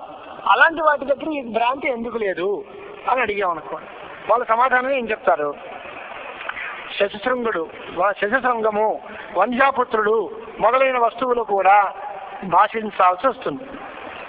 అంచేత అలాంటి ప్రతీది ఎవరు ఒప్పుకోరు. వంధ్యాపుత్రుడు నాకు గుర్తుపడ్డా తెలిసిందేదండి అనే మాట ఎవడు అండవు. అంచేత లేని వస్తువు తెలియబడ్డం అనే మతం తప్పు. కాబట్టి అసత్ఖ్యాతి మతం పక్కన పెట్టేశాం. పోనీ క్షణిక విజ్ఞానాత్మవాదం అన్నారనుకోండి, అప్పుడేమవుతుంది అని అంటే క్షణిక విజ్ఞానం ఒక్క క్షణంలో పుట్టినది సర్పాకారంగా మారింది అన్నాను. ఓకే, నెక్స్ట్ క్షణంలో ఇది సర్పాకారం కాదుగా, కానీ సర్పము అనేటువంటి భ్రాంతి అనువర్తమానం అవుతుందిగా. ఒక్క క్షణమానమే ఉన్నట్ల ఒక్క క్షణకాలం ఈ భ్రాంతి కలిగి మరొక క్షణంలో భ్రాంతి పోతుందా? నీకు పోవటం లేదు. అనుభవంలో ఇది పాము అనేటువంటి ఆ భ్రాంతి కొంతకాలం నడుస్తుంది. మళ్ళీ ఎవడో లైట్ వేయడమో లేకపోతే ఎవడో చెప్పడమో, నాయనా ఇది పాము కాదురా బాబు అని చెప్పడమో, అప్పటి వరకు వీడు చెప్పరవేసా కొంత టైం తీసుకుని ఆ భ్రాంతి నిలుస్తుంది. అలా ఎలా నిలుస్తుంది? నీ పక్కనలో ఒక్క క్షణం నిలవాలి, రెండో క్షణంలోకి వచ్చేసరికి ఇంకో ఆకారాన్ని పొందాలి. ప్రతి క్షణం మారేటువంటి బుద్ధి సర్పాకారాన్ని అనువర్తించడం అనేది సాధ్యం కాదు. ఇక యావత్ భ్రమకాలం అంటే భ్రమ ఉన్నంత కాలం ఇది సర్పమే అనేటువంటి మాట లోకంలో కనిపిస్తోంది కనుక క్షణిక విజ్ఞానవాదులు చెప్పినటువంటి ఆత్మఖ్యాతివాదం కూడా అంత యుక్తియుక్తం కాదు అని తీసేద్దాం. ఇక అన్యథాఖ్యాతి మతం రెండో మతం చెప్పారుగా, ఏది అంటే ఎక్కడో దూరంగా ఉన్నటువంటి సర్పము దోషసహితమైన నేత్రం చేత దగ్గరగా కనిపిస్తుంది అని. అక్కడెక్కడో ఉన్నది ఎలా కనిపిస్తుంది అని దానికి ఖండన మణికారులే చెప్పారు. మధ్యలో ఉన్న వస్తువులన్నీ కూడా కనిపించాల్సి వస్తాయి కాబట్టి ఆ మతం తప్పు అని మీరే ఖండించుకున్నారు. ఇక మీరు చెప్పిన మతం మనం తీసుకోవాలి. చింతామణికార మతం ఎలాంటిది అని అంటే అది కూడా తప్పే అని. ఎందువల్ల అంటే జ్ఞానము జ్ఞేయము రెండు ఇంటర్ రిలేటెడ్ సాపేక్షమైన వస్తువులు. దేని యొక్క జ్ఞానము అని అడుగుతాం. దీనిలో ఈ జ్ఞానంలో విషయమైన పదార్థం ఏది అని అడుగుతాం. ఇది ఘట జ్ఞానము అంటే ఘటము యొక్క జ్ఞానము అంటే దీనిలో విషయం ఘటం, జ్ఞేయ పదార్థం ఘటం, జ్ఞానము ఘటము యొక్క జ్ఞానం. ఇలాగా ఒకదానికొకటి ముడి. మా నాన్నగారు అంటే ఆయన కొడుకు వీడు అంటే ఈ పితాపుత్ర భావం ఎలాగా సంబంధ శబ్దాలను కలిసి ఉంటుందో అలాగే జ్ఞానము జ్ఞేయము అనేవి కూడా ఒకదాని మీద ఒకటి ఆధారపడి ఉంటాయి. ఇప్పుడు మీరేం చెప్తున్నారు? ఇది సర్పజ్ఞానము అంటున్నారు. జ్ఞేయమైన వస్తువు ఏంటి? రజ్జువాయి. రజ్జు జ్ఞానం అంటలేదు, సర్పజ్ఞానం అంటున్నావు. దానిలో తెలియబడే వస్తువు రజ్జు అంటున్నావు. అది ఎలా కుదురుతుందయ్యా? జ్ఞేయం వేరు జ్ఞానం వేరు అంటుందా? ఎలాగను జ్ఞేయం ఏదో జ్ఞానం కూడా దాని యొక్క జ్ఞానమే అనాలి. అత్రతు జ్ఞేయ రజ్జు జ్ఞానంతో సర్ప విషయకమిది సుతరాం విరుద్ధం. ఇలా మాట కుదరదు. జ్ఞానం ఎప్పుడు జ్ఞేయాధీనం జ్ఞానం. జ్ఞానంలో విషయం ఏదో దానికి సంబంధించే ఉంటుంది, కానీ జ్ఞానం దానికంటే విరుద్ధంగా ఉండదు. కాబట్టి చింతామణికారులు చెప్పినటువంటి అన్యసాఖ్యాతి మతం కూడా తప్పు. కాబట్టి సాంఖ్యులు ప్రాభాకరులు అయినటువంటి వాళ్ళందరూ అఖ్యాతిని శరణు వేడారు. రెండిటిని కవర్ చేయడం చాలా కష్టం. జ్ఞానము సర్పజ్ఞానము అంటున్నావు, జ్ఞేయము రజ్జువయ. రజ్జు అయితే రజ్జు జ్ఞానం అలా, లేదా సర్పజ్ఞానము అంటే దానిలో విషయం సర్పం అనేది.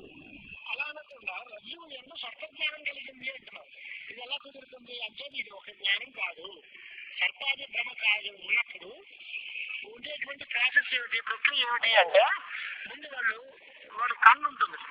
ఎవడు భ్రాంతి పొందాడో ఆ భ్రాంతి పొందినటువంటి వాడి యొక్క నేత్రేంద్రియము దాని యొక్క వృత్తి నిర్గమం అంటారు. ఇంద్రియాలకి వృత్తి నిర్గమం అంటే మనం చూడండి, పంట పొలాల్లోకి నీరు పెడతాం. బావి దగ్గర ఏటాన్ దగ్గర నీరు పోస్తూ ఉంటాడు. అది వచ్చి మెల్లిగా మళ్ళు కడితే కాలువల్లోంచి మడిలోకి వస్తుంది. ఆ మడి గుండ్రంగా ఉంటే ఈ నీరు గుండ్రంగా మారుతుంది. అది కోలగా దీర్ఘచతురస్రంగా ఉంటే ఆ మడి ఆ రకంగానే మారుతుంది. ఆ మడి ఎలా ఉంటే అలాగే తయారవుతుంది. ఈ నీటికంటూ స్వతసిద్ధంగా ఏ ఆకారం ఉండదు. కానీ ఏ కాలువ గుండా ప్రసరించి అక్కడికి వెళ్ళి ఆ ప్రదేశం ఏ ఆకారంలో ఉంటుందో ఆ ఆకారంగా మారుతుంది. అలాగే ఇంద్రియాలు కూడా ఇంద్రియ వృత్తి ద్వారా మళ్ళీ వచ్చి విషయ దేశం దగ్గరికి వెళ్ళి విషయాకారంగా మారిపోతాయి అనేది ప్రణాళిక. అంచేత ఏమవుతుంది ముందు అంటే ఆ చూసేటువంటి వాడి యొక్క నేత్రేంద్రియము రజ్జువుతో సంబంధిస్తుంది. రజ్జువుతో అంటే అక్కడ తాడుతోటి కలుస్తుంది. కలిసరికి అయం అనే జ్ఞానం ఉంది. అంతవరకు అది సామాన్యాకార జ్ఞానం. ఆ తర్వాత విశేష జ్ఞానం అనేది కలగదు. ఇది రజ్జువు అందాం అనుకునే లోపుగా సర్పం జ్ఞాపకం వస్తుంది. వెంటనే అది అనేస్తాడు నోటితోటి, అయం సర్పకాంతి. అయం వరకు కన్ను దాని మీద ప్రసరించడం వల్ల కంటితో చూసిన వస్తువు నిజంగా రజ్జువే కనుక దానిని ఇది అన్నాడు. ఆగిపోయి మధ్యలో అది జ్ఞాపకం వచ్చింది. జ్ఞాపకం వచ్చిన వెంటనే అది చెప్పాడు. చెప్పడంతో అయం సర్ప అని. కానీ చూసింది ఏంటి అంటే తాడే. తాడుతోటే నేత్ర సంయోగం, చక్షురింద్రియ సంయోగం తాడుతోటే కలుగుతుంది. దానితో సామాన్యాకార జ్ఞానం అంతవరకు ప్రత్యక్షంగానే కలుగుతుంది. తర్వాత సర్ప అనుభవం స్మృతి రూపంగా కలుగుతుంది. కనుక ఈ రెండిటి యొక్క సమావేశం వల్ల అయం సర్ప అనేటువంటి జ్ఞానం కలుగుతుంది. దీంట్లో రెండు అంశాలు ఉన్నాయి. ఒకటి సామాన్యాంశము యొక్క ప్రత్యక్షము, రెండవది విశేష స్మరణం. ఈ రెండిటిని కలిపి వివేక అగ్రహం అంటారు. ఈ రెండింటిని తేడా చూపించి అది జ్ఞానము స్మృతి రూపము.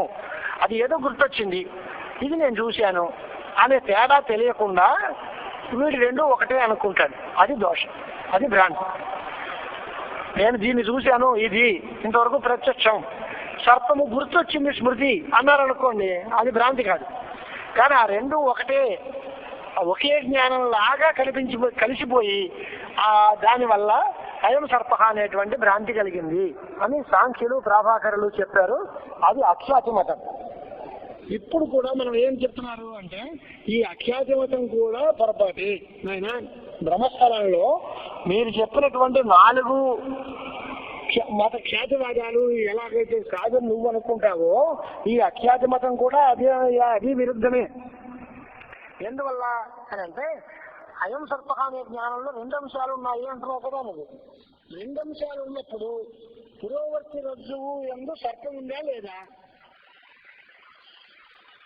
అని మీరు ఏమంటున్నారు? సర్పము ఇదివరకు ఎప్పుడో చూసావు, అది ఇప్పుడు గుర్తుకొచ్చింది అన్నారు. అంటే ఇప్పుడు ఉందా లేదా? ఇప్పుడు లేదనే అనాలి.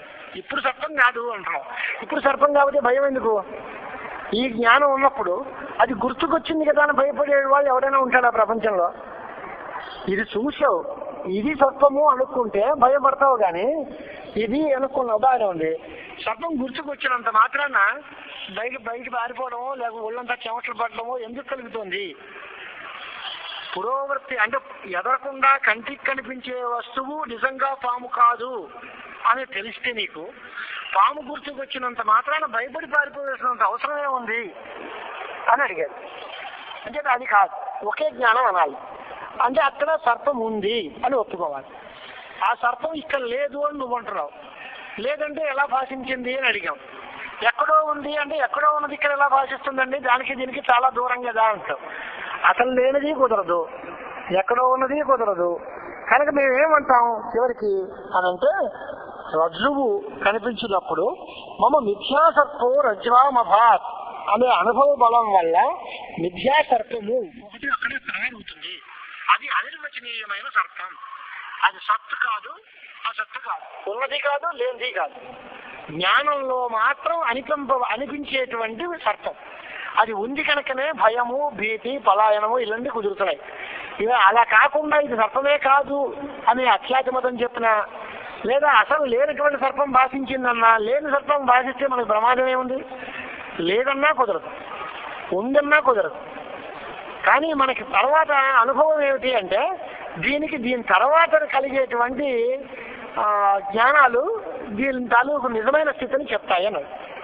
మనం మొట్టమొదటిలో అనుభవం ఏంటి? తాడుని చూసి పాము అనుకుంటాం, భ్రాంతి పడతాం, కాళ్ళు వణుకుతాయి, భయపడతాం, కేకలేస్తాం. కేకలు మన నోటి మటుకు మాట కూడా రాదు. ఇదే బాబా అంటాడు తప్ప పాము అని కరెక్ట్గా ఉచ్చరించే స్థితి కూడా ఉండదు. ఆ తర్వాత ఎవడో దీపం తీసుకోవడమో లేకపోతే ఎవడో చెప్పడమో ఏదో అయిన తర్వాత, అరే ఎంత పొరపాటు పడ్డాను సుమా, అదో తాడే, అనవసరంగా తాడుని చూసి ఎంత పొరపాటు, ఎంత భయపడ్డాను అన్నా. తాడుని చూసి పాము అనుకున్నాను అనే జ్ఞానం నీకు తర్వాత కలుగుతుందిగా. పాము అనుకున్నాను అంటున్నావా, పాము పుట్టింది అంటున్నావా, పాము వచ్చింది అంటున్నావా, పాము లేదే అంటున్నావా? ఏమీ లేదు. మమ మిథ్యాసర్ప అభాత్, మిథ్యాసర్పము తెలియబడింది అనేటువంటిది ఉంది. ఆ సర్పం మిథ్య అని బాధ జ్ఞానం కలిగింది. ఆ తర్వాత బాధకాలిక ఉత్తరకాలిక బాధ నిశ్చయం అంటే నేదం రజతం అటు శుక్తిరేవా, ఇది వెండి కాదు ముత్యము చెప్పే అని బాధ జ్ఞానం. అలాగే నాయం సర్పక కింద రజ్జువేవా, ఇది సర్పము కాదు రజ్జువే అని బాధ జ్ఞానం. ఉత్తరకాలిక బాధ జ్ఞానం వల్ల ఇది సర్పం కాదు అనే విషయం తేలిపోయింది. కాదు అంటే లేదనొచ్చుగా, లేకపోతే అసత్యేత్ న ప్రతీయత, సత్యేత్ న బాధ్యత, అది రెండు విపరీత యుక్తులు. అక్కడ ఉందంటే అది బాధింపబడకూడదు, లేదంటే అది బోధింపబడకూడదు, తెలియబడకూడదు. లేని వస్తువు తెలియబడదు, ఉన్న వస్తువు బాధింపబడదు. కానీ భ్రమకాలంలో ఈ సర్పము బాధింపబడుతోంది. ఉత్తరకాల బాధ నిశ్చయంతో నాయం సర్ప అంటున్నావు, భ్రమకాలంలో బోధింపబడుతోంది. అంటే ఇప్పుడు తెలియబడ్డము, తర్వాత ఇది కాదనము, రెండింటినీ యుక్తిగా చూపించాలి అంటే అది సత్తు అసత్తు కానటువంటి సదసద్య లక్షణమైన మిథ్యాభూతమైన సర్పము అనే తీరాలి అనేది అనిర్వచనీయ ఖ్యాతి. తస్మాత్ అనిర్వచనీయతావాద పాదసేవ గతిస్తయో అని అందరికీ కూడా ఈ అనిర్వచనీయవాదమే తప్ప వేరే శరణు లేదు అని శ్రీహర్షుడు ఖండన ఖండకాద్యంలో బల్ల గుద్ది చెప్పాడు. తస్యాస్తే వీరవీరస్య భంగ సంగరకేలిషు అని యుద్ధాల్లో కానీ వాదాల్లో కానీ ఈ అనిర్వచనీయ వాదాన్ని ఆశ్రయించిన వాడికి ఎట్టి భంగము ఉండదు. ఏకం బ్రహ్మాస్త్రమాదాయ, బ్రహ్మాస్త్రం ఇది అనిర్వచనీయవాదం. అనిర్వచనీయవాదాన్నే వేదాంతులు స్వీకరిస్తారు. మాయా కల్పితం, మాయా అనే ఒక పెద్ద వజ్రాయుధం లాంటి ఆయుధం, అభ్యాస అనే బలమైన శక్తి, ఈ మిథ్య అనేటువంటి కల్పన, దీంతో వేదాంత సిద్ధాంతం ముల్లోకాల్లోని కూడా జయించిపోతూ ఉంటుంది. దీనికి ఎట్లా అపజయం కానీ పరాజయం కానీ ఉండదు. ఎందువల్ల ఇది ఉందంటే ప్రమాదం, లేదంటే ప్రమాదం. మేము ఏది అనం, ఉందని అనం, లేదని అనం. ఇది అనిర్వచనీయం అంటాం. సిద్ధాంతి యొక్క అనిర్వచనీయ లక్షణం. ఇది ఎలా కలుగుతుంది? దీని ప్రయాణిక చూస్తున్నారంటే అంతఃకరణ వృత్తి మనస్సు, ఏ జ్ఞానం కలిగిన ప్రాసెస్ ఏంటి అంటే మన మనస్సు ఆ ఇంద్రియాన్ని ప్రేరేపిస్తుంది. ఆ ఇంద్రియము విషయం దగ్గరికి వెళుతుంది, విషయం దగ్గరికి వెళ్ళి విషయంలాగా మారుతుంది. ఏ జ్ఞానమైనా అంతే. జ్ఞానేంద్రియాలు 5 రకాలు కూడా, చక్షురేంద్రియం కావచ్చు, లేదా శ్రోత్రేంద్రియం కావచ్చు, రసనేంద్రియం కావచ్చు, ఏదైనా సరే ముందు మనస్సు ఆ ఇంద్రియాల్ని ప్రేరేపిస్తుంది. ఆ ఇంద్రియం ఆ విషయం దగ్గరికి వెళుతుంది. అప్పుడు ఆ ఇంద్రియం ఆ విషయాకారంగా మారిపోతుంది. ఇంద్రియాణం ప్రాప్య ప్రకాశకారిత్వ నియమ. ఆ వస్తువు దగ్గరికి వెళ్ళి దాన్ని ప్రకాశింపజేస్తుంది తప్ప ఆ వస్తువు మన ఇంద్రియం దగ్గరికి రాదు. ఎప్పుడైనా సరే దీని కాంతి అక్కడికి వెళ్ళాలి, ఈ ఇంద్రియం అక్కడ వెళ్ళాలి. ఇంద్రియం తైజసం కనుక చాలా వేగంగా విషయదేశం దగ్గరికి వెళ్తుంది. అది వెళ్ళడానికి దానంతటా అది ఇంద్రియం ఒక్కటి పనికిరాదు. ఈ మనస్సు యొక్క ప్రేరణ లేనప్పుడు ఆ ఇంద్రియం కదలదు. ఆత్మ మనసా సంయుజ్యతే మన ఇంద్రియేనా ఇంద్రియ వర్తేనా తత ప్రత్యక్షం జ్ఞానం ఉత్పద్యతే అని ఓ ప్రణాళికని తార్కికులు చెప్తారు. అలాగే అంతఃకరణ వృత్తి చక్షురాది ఇంద్రియాల ద్వారా బయటకు వచ్చి విషయదేశం దగ్గరికి వెళ్ళి విషయాకారంగా మారుతుంది. విషయాకారంగా మారితే తర్వాత జరిగే ప్రమాదం ఏంటి అంటే అప్పటి వరకు ఆ విషయం చుట్టూ అజ్ఞానం ఆవరించుకుంటుంది. ఈ ఇంద్రియ వృత్తి దాని ఎందుకు వెళ్ళేసరికి ఈ వృత్తి ఏం చేస్తుందంటే దాని చుట్టూ ఉన్న ఆవరణాన్ని తొలగిస్తుంది. ఆవరణ అభిభవార్థ వృత్తి అని ఆవరణ భంగాన్ని కల్పిస్తుంది. ఎప్పుడైతే దాని చుట్టూ ఉన్న అజ్ఞానం తొలగిపోయిందో అప్పుడు ఆ వస్తువు ప్రకాశిస్తుంది. ఆ ఘటము అంటే ఇంతకుముందు ఎందుకు తెలియలేదు, చూడలేదు రా అంటే ఇప్పుడు చూస్తే తెలిసిపోయిందా? అంతకు ముందు ఎందుకు చూడలేదు, అంతకు ముందు ఎందుకు తెలియలేదు, ఇప్పుడు ఎందుకు తెలిసింది అని అంటే ఆ చూడబడే వస్తువుకి చుట్టూ అజ్ఞానం ఉంది. ఆ పొర ఈ నేత్రేంద్రియ సంపర్కం వల్ల విడిపోయింది. విడిపోతే అక్కడ ఆవరణం తొలగిపోయింది. తొలగిపోతే ఆ వస్తువు కనపడింది. ఇది మన వేదాంత ప్రక్రియ. ఈ దీంట్లో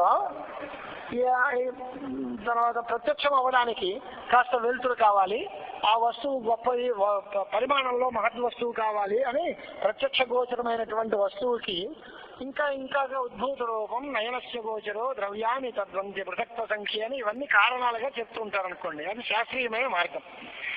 అంటే వెలుతురు ఉండాలి, ఆ వస్తువు కాస్త పెద్దదై ఉండాలి, మన కంటి చూపు ఆ వస్తువు మీద పడాలి, ఆ వస్తువు చుట్టూ ఆవరించి ఉన్న అజ్ఞానం తొలగాలి, అప్పుడు ఆ వస్తువు మనకి తెలియాలి. ఇది ప్రణాళిక. ఇప్పుడు రజ్జువు యందు సర్పభ్రాంతి కలిగేటప్పుడు ఏం చేస్తుంది అని అంటే మామూలుగా వస్తువు ఉందనుకోండి, సహజంగా మనం చెప్పిన ప్రణాళిక ప్రకారం మన మనస్సు ఆ ఇంద్రియాన్ని ప్రేరేపించి ఆ ఇంద్రియం ఆ వస్తువు దగ్గరికి వెళ్ళి ఆ వస్తువు చుట్టూ ఆవరించి ఉన్న అజ్ఞానాన్ని తొలగించి ఆ వస్తువు యొక్క జ్ఞానాన్ని కలగజేస్తుంది. సుఖంగా ఇది పుస్తకము ఇది మైకు అని అనేస్తాం, బాలేదు, అది యథార్థ జ్ఞానం.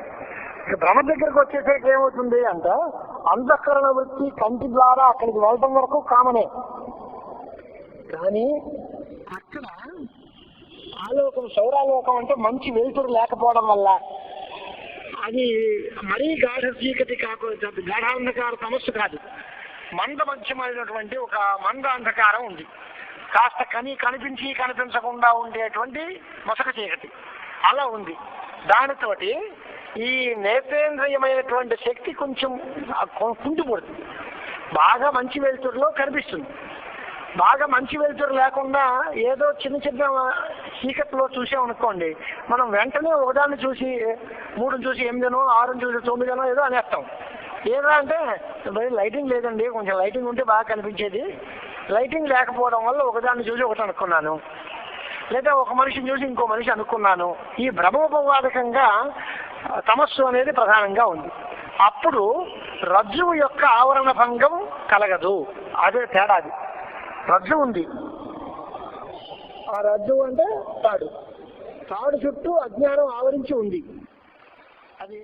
అది తాడుని తాడుగా గుర్తించేటప్పుడు మన కంటి చూపు దాని మీద పడితే దాని చుట్టూ ఉన్న అజ్ఞానం తొలగుతుంది, తొలిగితే ఇది తాడు అని తెలిసిపోతుంది.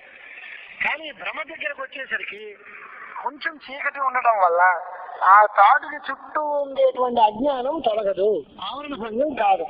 ఈ ఆవరణ భంగము వృత్తి సంసర్గం ఎప్పుడైతే లేదు అప్పుడేమవుతుంది అంటే రజ్జువుకి అధిష్టానమైనటువంటి ఒక చైతన్యం ఉంది, దానికి విక్షేపం కలిగింది. విక్షేపం కలిగితే అది సర్పంగా మారిపోతుంది. ఆ విక్షేప శక్తి వల్ల అంటే మాయాశక్తికి ఆవరణ శక్తి ఒకటి, విక్షేప శక్తి వల్ల 2 శక్తులు ఉంటాయి. ఆ ఆవరణ శక్తి వల్ల వస్తువు నిజమేమిటో మనకు తెలియకుండా కప్పబడుతుంది. ఆ కప్పబడినది తొలగిపోతే నిజం తెలుస్తుంది. తొలగకుండా ఉంటే దానిలో ఉండేటువంటి 2వ శక్తి విక్షేప శక్తి వస్తుంది, అది మరో రకంగా విజృంభిస్తుంది. ఆ ఉన్న వస్తువు ఒకటైతే ఇంకో వస్తువుగా తెలియకూడదు, అప్పుడు అది సర్పాకారంగా మారింది. కనుక మాయ వల్ల అంటే అవిద్యలో ఆవరణ శక్తి తప్పబడకుండా అలాగే ఉండి, అంటే దానికి ఆవరణ భంగం కలగకుండా ఉండి విక్షేప శక్తి వల్ల ఆ వెంటనే అవిద్య సర్పాకారంగా మారిపోతుంది. ఈ అవిద్యా కార్యం సర్పం అన్నమాట. అది అనిర్వచనీయం అంటే దాని వల్లనే మనం ఏమిటి సదసద్విలక్షణ సర్ప అని. సత్తు కాదు, అసత్తు కాదు. ఏ వస్తువు యొక్క ఆవరణ భంగం కలిగిందో ఆ వస్తువు సత్తు అక్కడ ఉంటుంది. ఇక్కడ రజ్జువు యొక్క ఆవరణ భంగం కలగలేదు కనుక నిజమైన తాడు తెలియలేదు. ఎప్పుడు విక్షేప శక్తి ప్రధానమైనటువంటి అవిద్యా వశం వల్ల అక్కడ సర్పంగా మనకి తెలివితేటలు వస్తున్నాయి. కాబట్టి అనిర్వచనీయమైన సర్పం మనకి తెలిసింది. అంటే ఏం తెలియదన్నమాట, అవిద్య ఒకటి, సర్పము ఒకటి. అజ్ఞానం వల్ల ఏమవుతుంది, సర్పజ్ఞానము అవిద్యా పరిణామంగా మారింది. అవిద్య వల్ల అజ్ఞానము దాని యొక్క విక్షేప శక్తి వైభవం చేత అది సర్పంగా మారింది అని. బాగానే ఉందండి. దాన్ని చూసిన వాడే ఎవడు అన్నాడు. ఆ సర్పాన్ని తెలుసుకున్న వాడు ఎవడు అని అంటే అది సాక్షిభాష్యం అని చెప్తారు. అవిద్యా పరిణామమైన సర్పాన్ని సాక్షిభాష్యంగా మనం స్వీకరిస్తాం అనేటువంటిది. అంతకంటే ఇంకా లోతుకు వెళ్ళడం అనేది అంత అవసరం లేదేమో అనిపిస్తుంది. ఉపన్యాసమే కానీ పాఠం కాదు కదా. అంచేత అనిర్వచనీయ రజతోత్పత్తి అనే దగ్గర ఈ మొత్తం అసఖ్యాతి, అఖ్యాతి, అన్యథాఖ్యాతి, ఆత్మఖ్యాతి, అనిర్వచనీయ ఖ్యాతి అని ఖ్యాతి పంచకం చూపించి అనిర్వచనీయవాదాన్నే వేదాంతులు మనకి అంగీకరిస్తున్నారు. సర్పజ్ఞానం కలిగిన తర్వాత భ్రాంతి కలుగుతుంది, భయం కలుగుతుంది. దానివల్ల ఒళ్ళంతా చెమట పడుతుంది, వీడు బాగా వణికిపోతాడు. కానీ నిజమైన అధిష్టాన తత్వ సాక్షాత్కారం ఆరోప్య భ్రమ నివర్తకం అని. అధిష్టానము యొక్క జ్ఞానం అంటే ఎక్కడ దేన్ని చూసి మనం పొరపడ్డామో ఆ చూసిన వస్తువు యొక్క నిజమైన జ్ఞానం కలిగితే దాని యందు ఆరోపింపబడిన వస్తువులన్నీ పోతాయి. తాడు అని ఖచ్చితంగా తెలిస్తే అది ఇంక పాము కాదు అనే విషయం తేలిపోతుంది, మనం చెప్పక్కర్లేదు. అలాగే సర్వాధిష్టానమైన బ్రహ్మ వస్తువు తెలిస్తే దాని యందు కల్పింపబడిన జగత్తంతా మొత్తం ఒక్కసారి పోతుంది. మొత్తం జగత్ నివృత్తి అనేటువంటి దానికి అర్థం అది. అధిష్టాన తత్వ సాక్షాత్కార సర్వాధిష్టానం బ్రహ్మ. సర్వములకు జగత్తుకి అంతటికీ కూడా బ్రహ్మ ఆధారం కనుక ఆ ఆధారమైనటువంటి బ్రహ్మ వస్తువుని తెలుసుకుంటే దాని యందు కల్పింపబడినటువంటి మిథ్యా జగత్ అంతా కూడా పోతుంది. ఇక్కడ ఇంకొక మాట కూడా అన్నారు, ఆధారము అధిష్టానము రెండు మాటలు వినిపిస్తున్నాయి.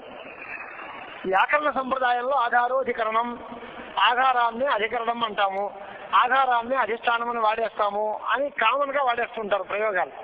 కానీ వేదాంతులు చెప్పేటువంటి దానిలో చిన్న తేడా ఉంది. ఒక జ్ఞానంలో సామాన్యాంశం ఒకటి, విశేషాంశం ఒకటి ఉంది. సామాన్యాంశాన్నేమో ఆధారము అని అవుతాం, విశేషాంశాన్ని అధిష్టానము అని పిలవాలి. అది వీళ్ళ పరిభాష.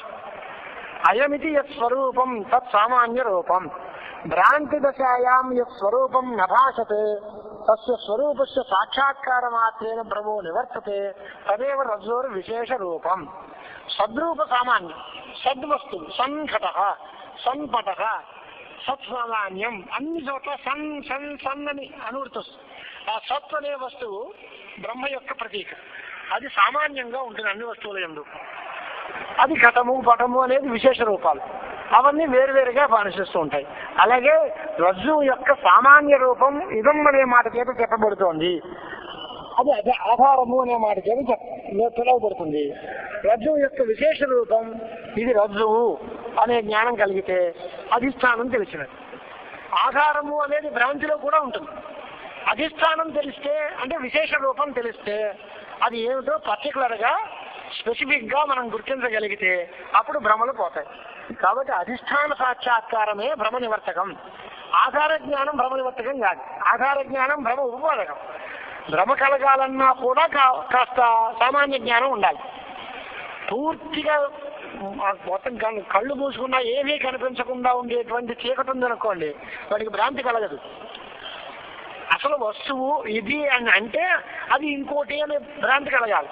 ఇది అనడానికే దారి లేదు. అసలు ఏ వస్తువు అక్కడ వస్తువు ఏది కనపడకపోతే భ్రాంతి ఎలా కలుగుతుంది? కనుక అధిష్టాన ఆరోప్యము అందు ఒక సామాన్య జ్ఞానం కలగాలి, విశేషం తెలియకుండా ఉండాలి, అప్పుడు భ్రాంతి కలుగుతుంది. సామాన్య జ్ఞానం కలగడానికి ఆధారం తెలియాలి. విశేష జ్ఞానం కలగలేదు అంటే అధిష్టానం తెలియకూడదు. తెలియకపోతే భ్రాంతి ఉంటుంది. ఆ భ్రాంతి ఎప్పుడు పోతుంది అంటే అధిష్టానం తెలిస్తే పోతుంది. కాబట్టి సర్వాధిష్టానం బ్రహ్మ అనే విషయం మనకు తెలియదు. సర్వమునకు ఆధారము అంటే మనం అందరూ ఆధారం ఎదుగో, దీనికి ఆధారం అది, దానికి ఆధారం ఇది అని అనుకుంటున్నాం. మనం సద్రూపంగా తెలుస్తోంది. కానీ ఆ సత్తు బ్రహ్మమే, సర్వజ్ఞము, నిరతిశయము, సత్యజ్ఞాన సుఖాత్మకము, నిత్యశుద్ధ బుద్ధ ముక్త స్వభావము, ఉపనిషద్ వేద్యము అనేటువంటి విశేషాంశాలు మనకేమీ తెలియవు. అలాంటి విశేషాంశాలన్నీ తెలిసినటువంటి బ్రహ్మ సాక్షాత్కారం కలిగితే అప్పుడు భ్రాంతులన్నీ పోతాయి. మామూలుగా సద్రూపంగా సత్తు అనే మాట తెలిసినా భ్రాంతి పోదు. భ్రాంతికి కూడా ఇది ఉపపాదకమైనటువంటి వస్తువు అన్నమాట. అంటే మిథ్యా జగత్తుకి ఆత్మవస్తువే ఆధారం, ఆత్మవస్తువే అధికరణం కూడా, అధిష్టానం కూడా. అధిష్టానముగా ఆత్మవస్తువుని నిజమైన రూపంలో గుర్తిస్తే ఈ మిథ్యా వస్తువులన్నీ పటాపంచలు అయిపోతాయి. ఇక్కడికి ఇలాంటి విచారణ ఆపేసి, అయ్యో మిథ్యా జగత్తు అంటున్నారు, బాగానే ఉంది, అసలు దీన్ని చూసిన వాడు ఎవడు? అక్కడికి నెక్స్ట్ క్వశ్చన్ లోకి వచ్చేద్దాం. మిథ్యా జగత్తు అంటున్నారు, ఈ మిథ్యా జగత్తుని చూసిన వాడు ఎవడు? ఆత్మయే, ఒకడే ద్రష్ట, ఆధార అధిష్టాన ఉభయాత్మకంగా ఉంటాడా? అది ఎలా కుదురుతుంది అనేటువంటి ప్రశ్న చేశారు. అని అంటే దానికి సమాధానం ఏం చెప్తున్నారంటే, లోకంలో ఏదేది మిథ్యా వస్తువు అంటున్నారో అంటే నిజంగా లేకుండా తెలియబడుతున్న వస్తువులు, భ్రాంతి వస్తువులు, మిథ్యా వస్తువులు, లేని వస్తువులు తెలియబడుతున్నాయో వాటన్నిటికీ కూడా అధిష్టానమందే కల్పన అంగీకరిస్తాం. ఆ అధిష్టానం కూడా ఒకటి చేతనమవుతుంది, ఇంకొకటి జడమవుతుంది. తాడు యందు పాము అన్నారు అనుకోండి, తాడు యందు పాము అంటే తాడు జడం, తాడు యందు పాము కల్పితం. జడమందు కల్పింపబడిన మిథ్యా వస్తువుకి ద్రష్ట వేరే ఉంటాడు. అధిష్టానమందు కల్పింపబడిన మిథ్యా వస్తువుకి వీడు చేతనుడు కనుక వీడికి వేరే ద్రష్ట అక్కర్లేదు, వీడే చూసుకుంటాడు. అది తేడా. భ్రాంతులు రెండు భ్రాంతులే. బ్రహ్మ యందు జగద్భ్రాంతి, రజ్జువు యందు సర్పభ్రాంతి. కానీ తేడా ఏంటి? అక్కడ రజ్జువు అనేటువంటిది జడ పదార్థము, ఇక్కడ బ్రహ్మము అనేటువంటిది చేతన పదార్థము. చేతన పదార్థమందు కల్పింపబడిన మిథ్యా వస్తువుకి వేరే ద్రష్ట అక్కర్లేదు అనేటువంటిది ఈ వేదాంతులు అంగీకరించే మాట. కనుక ఆశ్రయత్వ విషయత్వ భాగిని నిర్విభాగ చితిరేవ కేవల అని సంక్షేమ శారీరకాచార్యుల వారు దీనికి చాలా వివరణ ఇస్తారు. గౌడపాద కారికల్లో కూడా ఉంది. ప్రపంచో యది విద్యేత, గౌడపాదాచార్యుల వారు చెప్తారు, ప్రపంచో యది విద్యేత నివర్తేత నా సంశయ మాయామాత్రమిదం ద్వైతం అద్వైతం పరమార్థత అన్నారు. గౌడపాదులు అంటే తెలుసుగా మీ అందరికీ, శంకరాచార్య స్వామి వారి యొక్క సద్గురువులు గోవింద భగవత్పాదాచార్యుల వారు, వారి గురుదేవులు గౌడపాదాచార్యుల వారు. జీవన్ముక్తుడైన సర్వజ్ఞుడైన మహర్షులు అని పేరాయన. శంకరుల కాలంలో కూడా వారు సజీవంగా సాక్షాత్కారం ఇచ్చారట. వచ్చి భగవత్పాద అని ముద్దుగా పిలిచారట. శంకరాచార్యుల వారికి భగవత్పాద బిరుదాన్ని ఇచ్చినటువంటి వారు గౌడపాదాచార్యుల వారు అని శంకర దిగ్విజయాల్లో వాటిలో చెప్పుకుంటూ ఉంటాం మనం. అలాంటి ఆయన మాండూక్యోపనిషత్ కారికలు రాశారు. దాంట్లో చెప్పారన్నమాట, ప్రపంచము అనేది ఉంటే పోతుంది రైతే, కానీ ప్రపంచం ఉంటే కదా, ఇది ప్రపంచం ఉండదు, లేదు. మాయా మాత్రం ఇదం ద్వైతం, మాయా కల్పితం, పరమార్థం ఏంటి? అద్వైతం. ఇంకొక ఉపనిషత్తు కూడా చూపిస్తున్నారు ఈయన, వరాహోపనిషత్తు అని. మనం ఎక్కడ చూడలే వరాహోపనిషత్తు. తథా వరాహోపనిషత్తు ఉక్తం అజ్ఞానమేవ న కుతో జగత ప్రసంగ జీవేశ దేశిక వికల్పకథ అతి దూరే ఏకంత నిర్మల చిరేక రసస్వరూపం బ్రహ్మైవ కేవలమహం పరిపూర్ణమస్మి అని ఆ ఉపనిషత్తులో అజ్ఞానం అనేది అసలు ఉంటే కదయా, అజ్ఞానమే లేదు. అజ్ఞానం వల్ల కల్పింపబడిన జగత్తు ఎక్కడొస్తుంది? అజ్ఞానము లేదు, అజ్ఞాన కల్పితమైన జగత్తు లేదు. అలాంటప్పుడు దీనిలో జీవుడని, పరమేశ్వరుడని, గురువు గారని, ప్రపంచమని ఇలాంటి వికల్పాలన్నిటికీ అవకాశం ఎక్కడుందయా? ఉన్న వస్తువు ఏకాంత నిర్మలమైన శుద్ధ చైతన్య స్వరూపమైనటువంటిదే ఒక్కటే ఉంది. అహం బ్రహ్మాస్మి తదేకోవశిష్ట శివ కేవలోహం అని ఆచార్య స్వాముల వారు చెప్పిన మాట కదా ఉంది. భూమిర్ నతోయన్ నతేజో నవాయు అని ప్రారంభించి నేను భూమి కాదు, నీరు కాదు, నిప్పు కాదు, ఆకాశం కాదు, ఇంద్రియాలు కాదు, వాటి సమూహం కాదు, వాటి అధిష్టానం కాదు, ఏదీ కాదు. ఏమిటి ఇవన్నీ పోయిన తర్వాత మిగిలే చైతన్యం ఏదో అదే అన్నారు. అలాగే ఏకాంత నిర్మల చిదేకరసస్వరూపం బ్రహ్మైవ కేవలమహం పరిపూర్ణమస్మి అని వరాహోపనిషత్తులో చెప్పారట. అంచేత మిథ్యా జగత్తు, మిథ్యా సంసారము అనేటువంటిది ఉంది కాబట్టి దానివల్ల దుఃఖం నువ్వు అనుకుంటున్నావు, కాబట్టి నీ దుఃఖ నివృత్తి కోసం నువ్వు కోరక్కర్లేదు అని గురువు గారు తత్వదృష్టికి చెప్పిన సమాధానం. పోలండి మిథ్యా జగత్తే అంటారు అయితే మిథ్యా జగత్తు వల్ల కూడా ఓ దుఃఖం వస్తుందిగా, ఆ దుఃఖాన్ని పోగొట్టుకోవడం ఎలాగో చెప్పండి. పోనీ అదే దీని తర్వాత మాట మళ్ళీ దాని తర్వాత ప్రశ్న వేశారు. జగత్తు మిథ్యా పోనీ మంచిదేనండి, మంచో చెడ్డో ఏదో ఒకటి విలాపనిందులు అంటారు అనుకోండి, ఆరోపణ వచ్చింది, నిజం కాదండి, నిజం కాకపోయినా వచ్చిందిగా ఆరోపణ. ఆరోపణ వచ్చినందువల్ల అపకీర్తి వచ్చిందా లేదా దాన్ని తొలగించుకోవాలిగా. దాని మాట ఏంటి, శమంతకోపాఖ్యానం అంతా మనకి కృష్ణస్వామి కథ అంతా అదే చెప్పిందిగా. నిజమా ఆరోపణ? ఆరోపణ నిజమని ఆయన అనుకోలేదు, కానీ అది అబద్ధమని తెలిసినా దాన్ని కూడా పోగొట్టుకోవడానికి మనం ప్రయత్నం చేయాలి కదా. జగత్తు మిథ్య అని మీరు అన్నారు, ఒప్పుకున్నాం, కానీ మిథ్యా జగత్తు వల్ల కూడా నాకు దుఃఖం వస్తుంది, దాన్ని పోగొట్టుకోవడం ఎలాగా? ఇప్పుడు గురువు గారు ఆ మార్గం చెప్పండి అని అడిగారు. దానికి సమాధానం ఇప్పుడు మళ్ళీ చెప్తున్నాను. విద్యా సంసారత్వాది దుఃఖహేతుత్వాది తన్నివృత్యపాయ కహ అని అడిగారు. దానికోసం గురువు గారి సమాధానం ఏంటంటే, ఏమో మంచిదే కానీ జగత్ అనేటువంటిది ఒక దుఃఖ సాధనం, ఈ జగత్తే దుఃఖం. ఈ దుఃఖాన్ని పోగొట్టుకోవడానికి నిన్ను ముందే చెప్పాను. నేను ఏం చెప్పాను? జగత్తు లేదని భావించు, పోతుంది దుఃఖం. అలాగే మిథ్యా జగత్తు దానివల్ల దుఃఖం వస్తుంది అంటే దాని మిథ్యాత్మ నిశ్చయమే ఆ దుఃఖ నివారణ ఉపాయం. ఈ జగత్తు నిజం కాదు అని ఎప్పుడైతే నువ్వు అనుకున్నావో దానివల్ల నీకు దానివల్ల వచ్చే దుఃఖాలన్నీ పోతాయి. అద్వితీయ ఆత్మస్వరూపుణ్ణి నేను, నాకు ఈ జగత్తుతో ఏమీ సంబంధం లేదు, ఈ జగత్ అనేది నిజంగా లేదు. వాడు ఏమనుకుంటే నాకేం పోయింది, వాడు అసలు వేరే ఉంటే కదా, వాడు అన్న మాట లేదు, వాడు అనే మాట లేదు, వాడు లేదు, వాడు అన్న మాట లేదు. అలాంటి మాటలో ఇది రజ్జు ఒకటే ఉంది, ఇక్కడ సర్పము లేనే లేదు అనే జ్ఞానం కలిగినప్పుడు సర్పం వల్ల వచ్చే భయం ఎలా అయితే ఉండదో అలాగే కాలత్రయంలోనూ కూడా భూత భవిష్యత్ వర్తమానాల్లో నేను పరమాత్మ రూపుణ్ణే అయ్యున్నాను. జగత్తుకి నాకు అణుమాత్రం కూడా ఏమాత్రము సంబంధం లేదు కనుక దానితో వచ్చేటువంటి దోషాలు కానీ గుణాలు కానీ నాకు ఏమీ అంటవు. కాబట్టి దాంతో వచ్చేటువంటి దుఃఖాలు నేను అనుభవించక్కర్లేదు. నేను సచ్చిదానంద స్వరూపుణ్ణి అనే నిశ్చయం ఏదైతే ఉందో ఆ జ్ఞానమే ఈ దుఃఖాలన్నింటినీ నీకు పోగొడుతున్నాయా. కాబట్టి అధిష్టాన ప్రమా, అదే ఇందాక చెప్పిన మాట కూడా, సర్వాధిష్టానం ఆత్మ సాక్షాత్కారాన్ని పొందితే భిద్యతే హృదయ గ్రంథికి ఛిద్యంతే సర్వ సంశయా క్షీయంతే చాస్య కర్మాణి తస్మిన్ దృష్టే పరావరే. పరావరే అనే దగ్గర వ్యాఖ్యానం ఏంటి అంటే, పరం అంటే సర్వోత్కృష్టం, అన్నిటికంటే గొప్ప శక్తివంతమైన అవిద్య మాయా అనేటువంటి శక్తి ఎవరికంటే చిన్నదో అటువంటిది. పరం అవరం యస్మాత్ తత్. పరం అంటే సర్వోత్కృష్టమైన మాయ, అవిద్య అజ్ఞానము దేనికంటే చిన్నదో అంటే పరమాత్మ చైతన్యం కంటే చిన్నదో అటువంటి ఆత్మ పరావరహ అని ఒక వ్యాఖ్యానం ఉంది. ఇంకొక ఉపనిషత్తులో వ్యాఖ్యానం ఏంటి, పరశ్చాస అవరశ్చ అడోరణీయాన్ మహతో మహీయాన్ అని ఉపనిషత్తు చెప్పి ఆయనే పరుడు, ఆయనే అవరుడు, అన్నిటికంటే పెద్దవాడు ఆయనే, అన్నిటికంటే చిన్నవాడు ఆయనే. నమో జ్యేష్ఠాయచ కనిష్టాయచ, వాడే జ్యేష్ఠుడు వాడే కనిష్ఠ. ఎలా అవుతాడండి? అదే పరమాత్మ వైభవం, అదే పెద్దది అదే చిన్నది, పరము అదే అవరము అదే. పరావరమైనటువంటి పరమాత్మ తత్వం తెలిస్తే ఇవన్నీ పోతాయి, సంశయాలు పోతాయి, అన్ని కర్మలు పోతాయి, ఫలాలు ఇవ్వకుండా పోతాయి, నీ హృదయ గ్రంథి పోతుంది. హృదయ గ్రంథి అంటే ఏమిటి అని వ్యాఖ్యానం చేశారు శంకరులు. విద్యతే హృదయ గ్రంథి అంటే ఏమర్థం?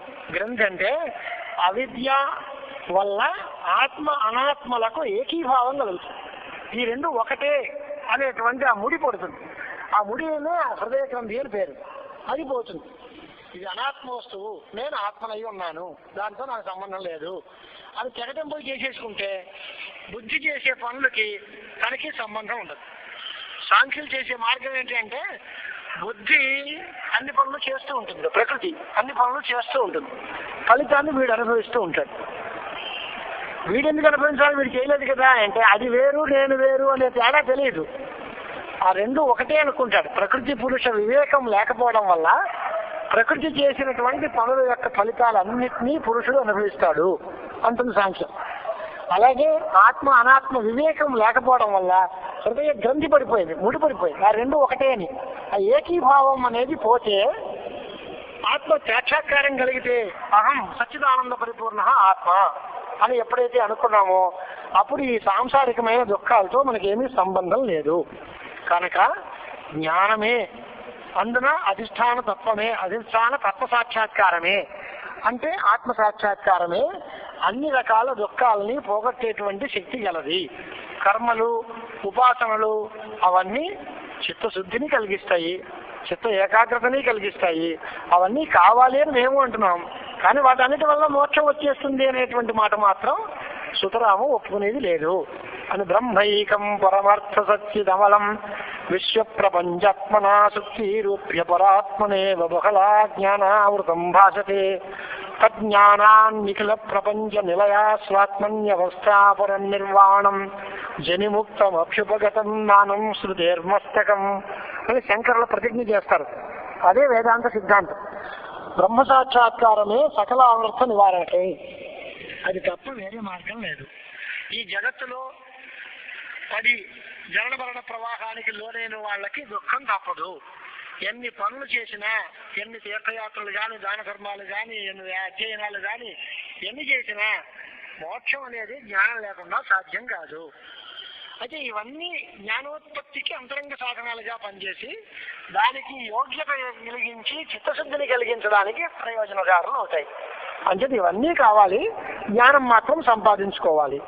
ఆ జ్ఞానం ఎలాంటిది అంటే జీవ బ్రహ్మ అభేద జ్ఞానం, జీవ బ్రహ్మ ఐక్యం అని ఆయన ముగించారు గురువు గారు. అంటే వీడు వెంటనే ఏమన్నాడు, జీవ బ్రహ్మలకి అభేదం ఎట్లా కుదురుతుంది గురువు గారు, మళ్ళీ ఒకసారి చెప్పండి అని. అంటే నేను చెప్పింది నువ్వు సార్ అనువాదం చేయి, అసలు నేను చెప్పింది నీకు ఎంతవరకు తెలిసిందో, తర్వాత నువ్వు ఏ ప్రశ్న వేస్తావో. ఒకసారి మా గురువు గారు సంక్రాంతి నాడు పాఠం చెప్పేశారు, గోదా శాస్త్రి గారు. సంక్రాంతి నాడు మనం ఏదో చిల్లరగా పండగలనే ఉద్దేశంతో అటు ఇటు తిరిగేశాం. మర్నాడు మధ్యాహ్నం పాఠానికి వెళితే నిన్నటి పాఠం అనువాదం చేయండి, చూడలేదన్నారు. రెండు పాఠాలు చూడటం రేపటికి మరీ కష్టం కదా అంచేది ఇవాళ పాఠం రేపు చూసి రేపు చదువుతాను నేను అన్నారు. ఒక పాఠం చూడటానికే టైం కుదరకపోతే 2 రోజుల పాఠము ఒకసారి చూడటం మరీ కష్టం కదండి అంచేది ఇవాళ సెలవు పుచ్చుకుని రేపు చూద్దాం, సరదాగాను పాత పుస్తకం ఏదైనా చూద్దానండి. అంత నిఖార్సుగా ఉండేది వ్యవహారం. ఇవాళ పాఠం చెబితే సంప్రదాయ పాఠం ఏమిటి అంటే ఇవాళ చెప్పిన పాఠం మనం చదువుకోవాలి, నోటికి రావాలి, అది రేపు పొద్దున్న గురువు గారికి అప్పచెప్పాలి. ఆ తర్వాతనే కొత్త పాఠం. అది పద్ధతి. ఆ పద్ధతినే ఇక్కడ గురువు గారు చూపిస్తున్నారు. అసలు ముందు నేను చెప్పింది ఏదో అనువాది చేయాలి.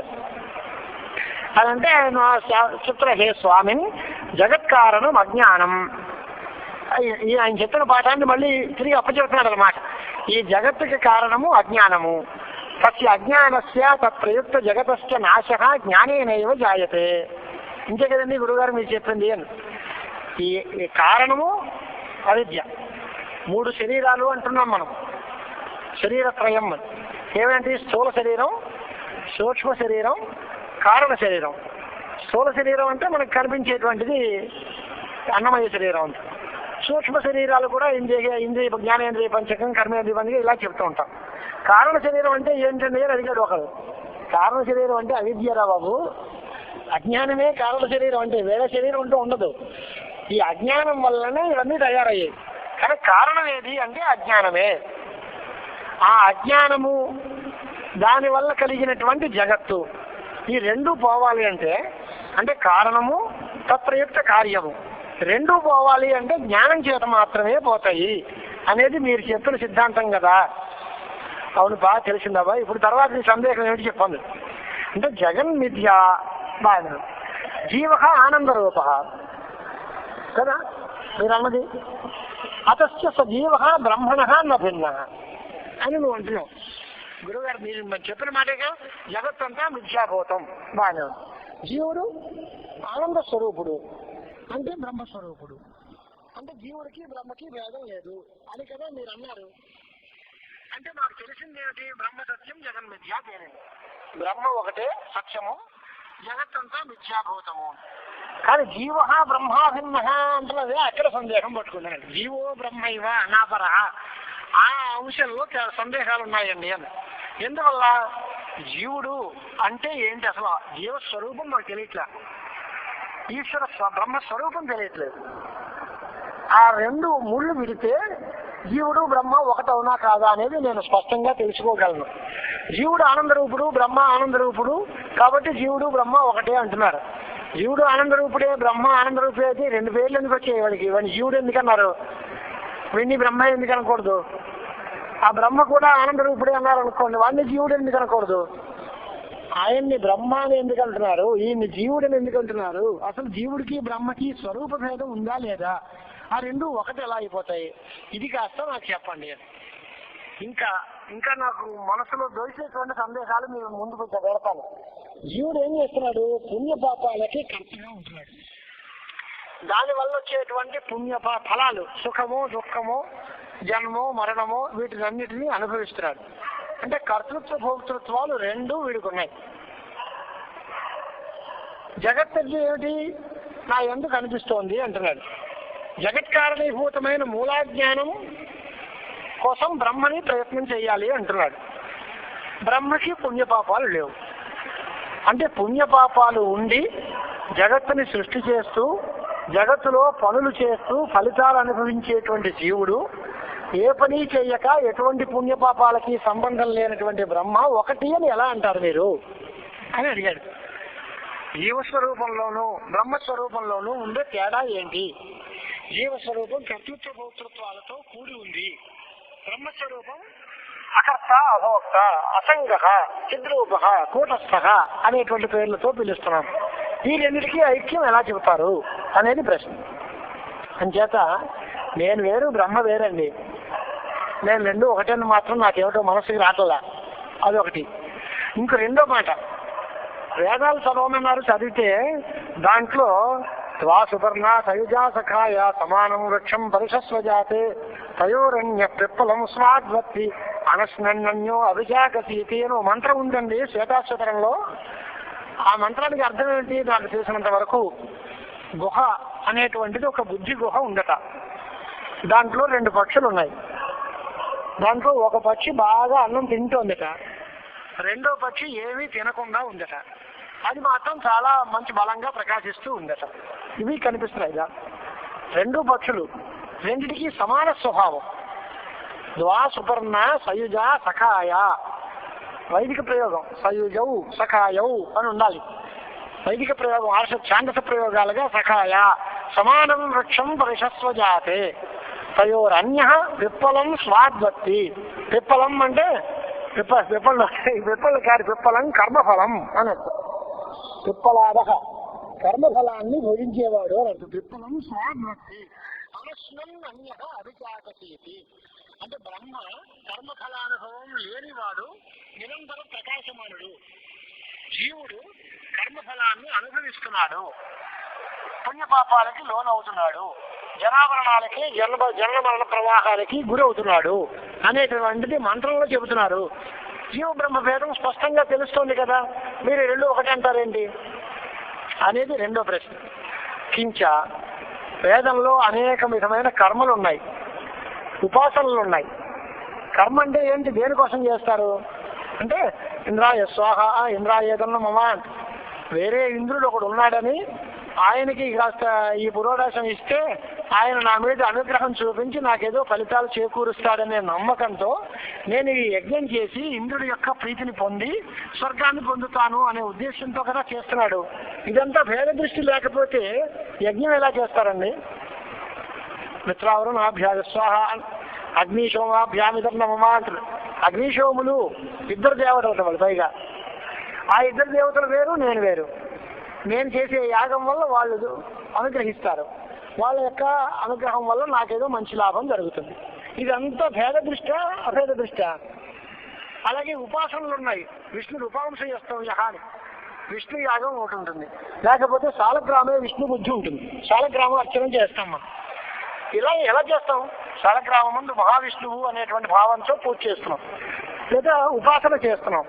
అసలు ఆదిత్యో మధు విద్యలో ఆదిత్యోపాసనం చేస్తున్నామంటే ఇదంతా భేద దృష్టి లేకపోతే ఉపాసన కాండ ఎలా కుదురుతుంది?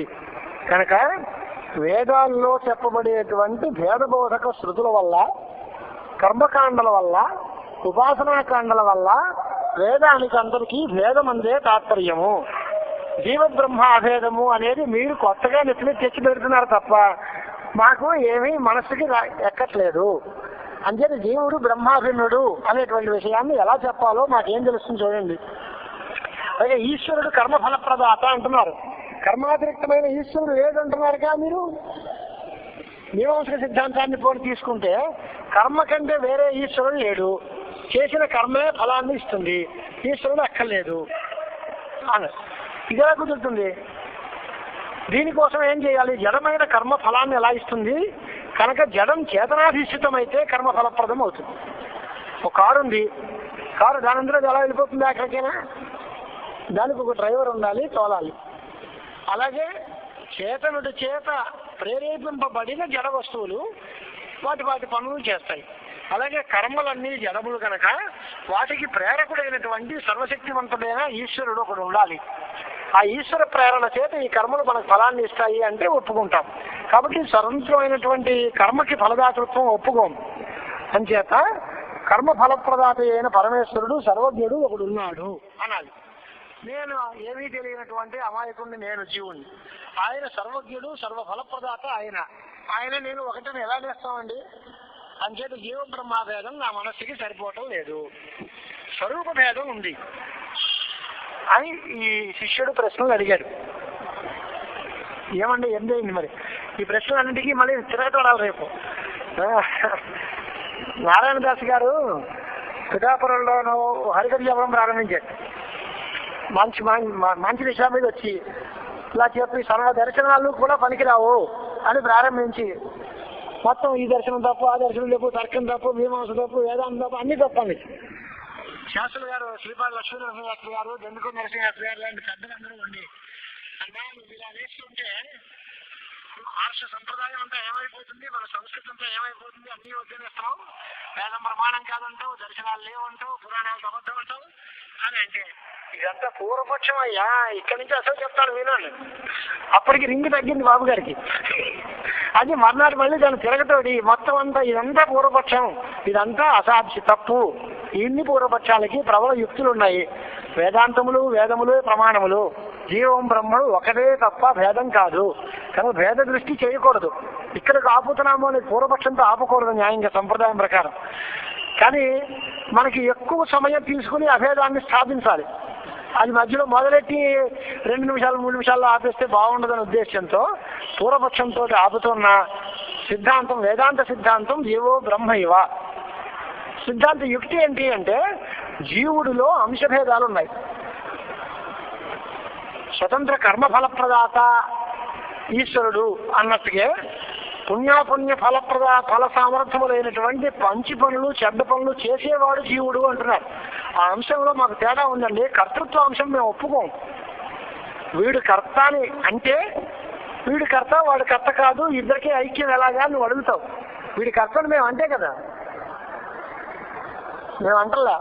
జీవుడిలో అంశాలు ఉన్నాయి.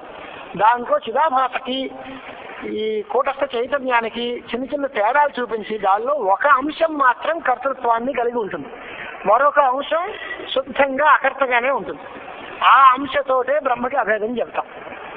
అంటే జీవస్వరూపాన్ని బాగా విడతీసి చూపిస్తే అప్పుడు మనకి ఈ సందేహాలన్నీ దూరం అయిపోతాయి. మనం అనుకోవాల్సిన మాట ఆయన ఇక్కడ చెప్పలేదు, కానీ నవరత్నాలు బిందుకేకలు కర్తృత్వ భోక్తృత్వాల విషయంలో ఆత్మకి కర్తృత్వ భోక్తృత్వాలు ఉన్నాయా లేవా అనే ప్రశ్న వచ్చింది.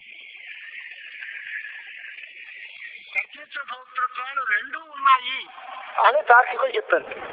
ఆత్మ పని చేస్తాడు, ఫలితాన్ని అనుభవిస్తాడు. వాడు పనులు చేస్తాడు, లాభమో నష్టమో అనుభవిస్తాడు. కర్తృత్వం భోక్తృత్వం రెండూ ఉంటాయి అనేటువంటిది తార్కిక మతం. దానికంటే కొంచెం పై స్టేజ్లో కర్తృత్వం లేదండి, భోక్తృత్వం మాత్రం ఉందండి అన్నారు సాంఖ్యులు. అంటే వాడు పని చేయడు, పక్క వాడు పని చేసి పెడతాడు. ఇంట్లో కాస్త కొంచెం సంపన్న గృహస్థులు ఎవరైనా ఉంటే వంట మనుషులను పెట్టుకుని వండించుకుని వీళ్ళు భోజనం చేస్తారు. భోజనం మానేరు, వంట మానేశారు కదా అని భోజనం మానేస్తే ఎలాగా? అంచేత వంట మాత్రం మంది కాదు, భోజనం మందారండి. అలాగే భోక్తృత్వం మాత్రం ఉంది, కర్తృత్వం లేదండి. ఇంక దీని తర్వాత ఏంటి? వాడు భోక్తృత్వం కూడా లేదయ్యా వాడికి, అది కూడా పక్క వాళ్ళే. మరి వాడికి ఎప్పుడు మరి ఆకలి, నాకు ఆకలే ఉండదు అసలు. వేదాంత సిద్ధం అశనాయాద్యతీతం, అశనాయాభిపాసలు లేవు. దేనికి? అది దేహానికి సంబంధించిన గుణాలు లేదా ప్రాణానికి సంబంధించినవి ధర్మాలు. ఆ ప్రాణము ఏదో చేస్తుంది కదా, ఆత్మకి ఎక్కడుంది? ఆచార్య స్వాముల వారి శ్లోకాల్లో కూడా నేను దేహం కాదు, దేహానికి వచ్చేటువంటి జలావరణాలతో నాకు సంబంధం ఏంటి? నేను మనస్సు కాదు, మనస్సుకు వచ్చే శోకమోహాలతో నాకు సంబంధం లేదు. ఆకలి దప్పులు ప్రాణాలకు సంబంధించిన విషయం, నేను నాహం ప్రాణ కనుక నాకు ఆకలి దప్పుగా లేదు. కాబట్టి ఆత్మకి ఆకలి కానీ, దాహం కానీ, పుట్టుక కానీ, చావు కానీ, రోగం కానీ, ముసలితనం కానీ ఏమీ లేవు. మరి అవన్నీ ఉన్నాయి అంటే అవన్నీ వాటికుంటే మనకేనయా? పక్క వాళ్ళందరూ కడుపుతూ ఉన్నారు, నేను ఎక్కడ పాత బెల్లం తేవనో నేను చెప్పాడు. వాళ్ళందరూ అడుగుతుంటే నీకేం పోయింది అంటే వాళ్ళందరూ నా వాళ్ళు అనేటువంటి అహంకారం మమకారం పెట్టుకుంటే ఆ అభిమానంతో బాధపడుతున్నారు మీరు అందరూ. అభిమానం దూరం చేయండి, ఫినిష్. లోకంలో ఎన్ని శవాలు వెళ్ళిపోతున్నాయండి, మనందరం ఏడుస్తున్నామా? కానీ అదే మన ఇంట్లో కనుక ఏదైనా ఒక్కటి లేస్తే ఎంత కష్టపడిపోతాం. కారణం ఏంటి అంటే ఆ మరణం ఆత్మీయత్వం, ఆ అభిమానం చేత అయ్యో నావాడు పోయాడు అనేటువంటి దుఃఖాన్ని మీరు అనుభవిస్తారు. అలాగే ప్రతి ఒక్కరు ఆ దేశం కానీ, నా ఇంద్రియాలు కానీ, నా ప్రాణం కానీ నాకు సంబంధించినవి కావు. అవి లేదు, నేను లేదు. మరి అవన్నీ మీ దగ్గర ఎందుకు వచ్చాయి అంటే అజ్ఞానం చేత ఏకీభావం కలిగింది. వాటిని విడతీసుకోవడమే నా స్వరూపం అనేటువంటి పరిస్థితి వచ్చినప్పుడు జీవుడికి కూడా కర్తృత్వం లేదు అనే విషయం స్పష్టంగా తేలిపోతుంది. వాడి పూర్వపక్షిలో జీవుడు అనేటువంటి వాడు ఏదో మనలాంటి ఒక మనిషి, వాడు పనులు చేస్తాడు, ఫలితాలు అనుభవిస్తాడు అనేటువంటి దృష్టితో ప్రశ్న చేశాడు. సిద్ధాంత సమాధానం చెప్పేటప్పుడు జీవుడిలో ఉండేటువంటి కూటస్థాంశం ఏదైతే ఉందో వాడు పనులు చేయడు, బ్రహ్మలో ఉండేటువంటి చైతన్యాంశం ఏదో ఇది అలాంటిది, దానికి దీనికి భేదం లేదు. ఈ పనులన్నీ జరిగేది వేరే అంశం తాలూకు పరిస్థితి. ఆ అంశం ఏమిటో మనం చేస్తాం. అది చూసిన తర్వాత ఇంకా దీనికి స్పష్టత వస్తుంది.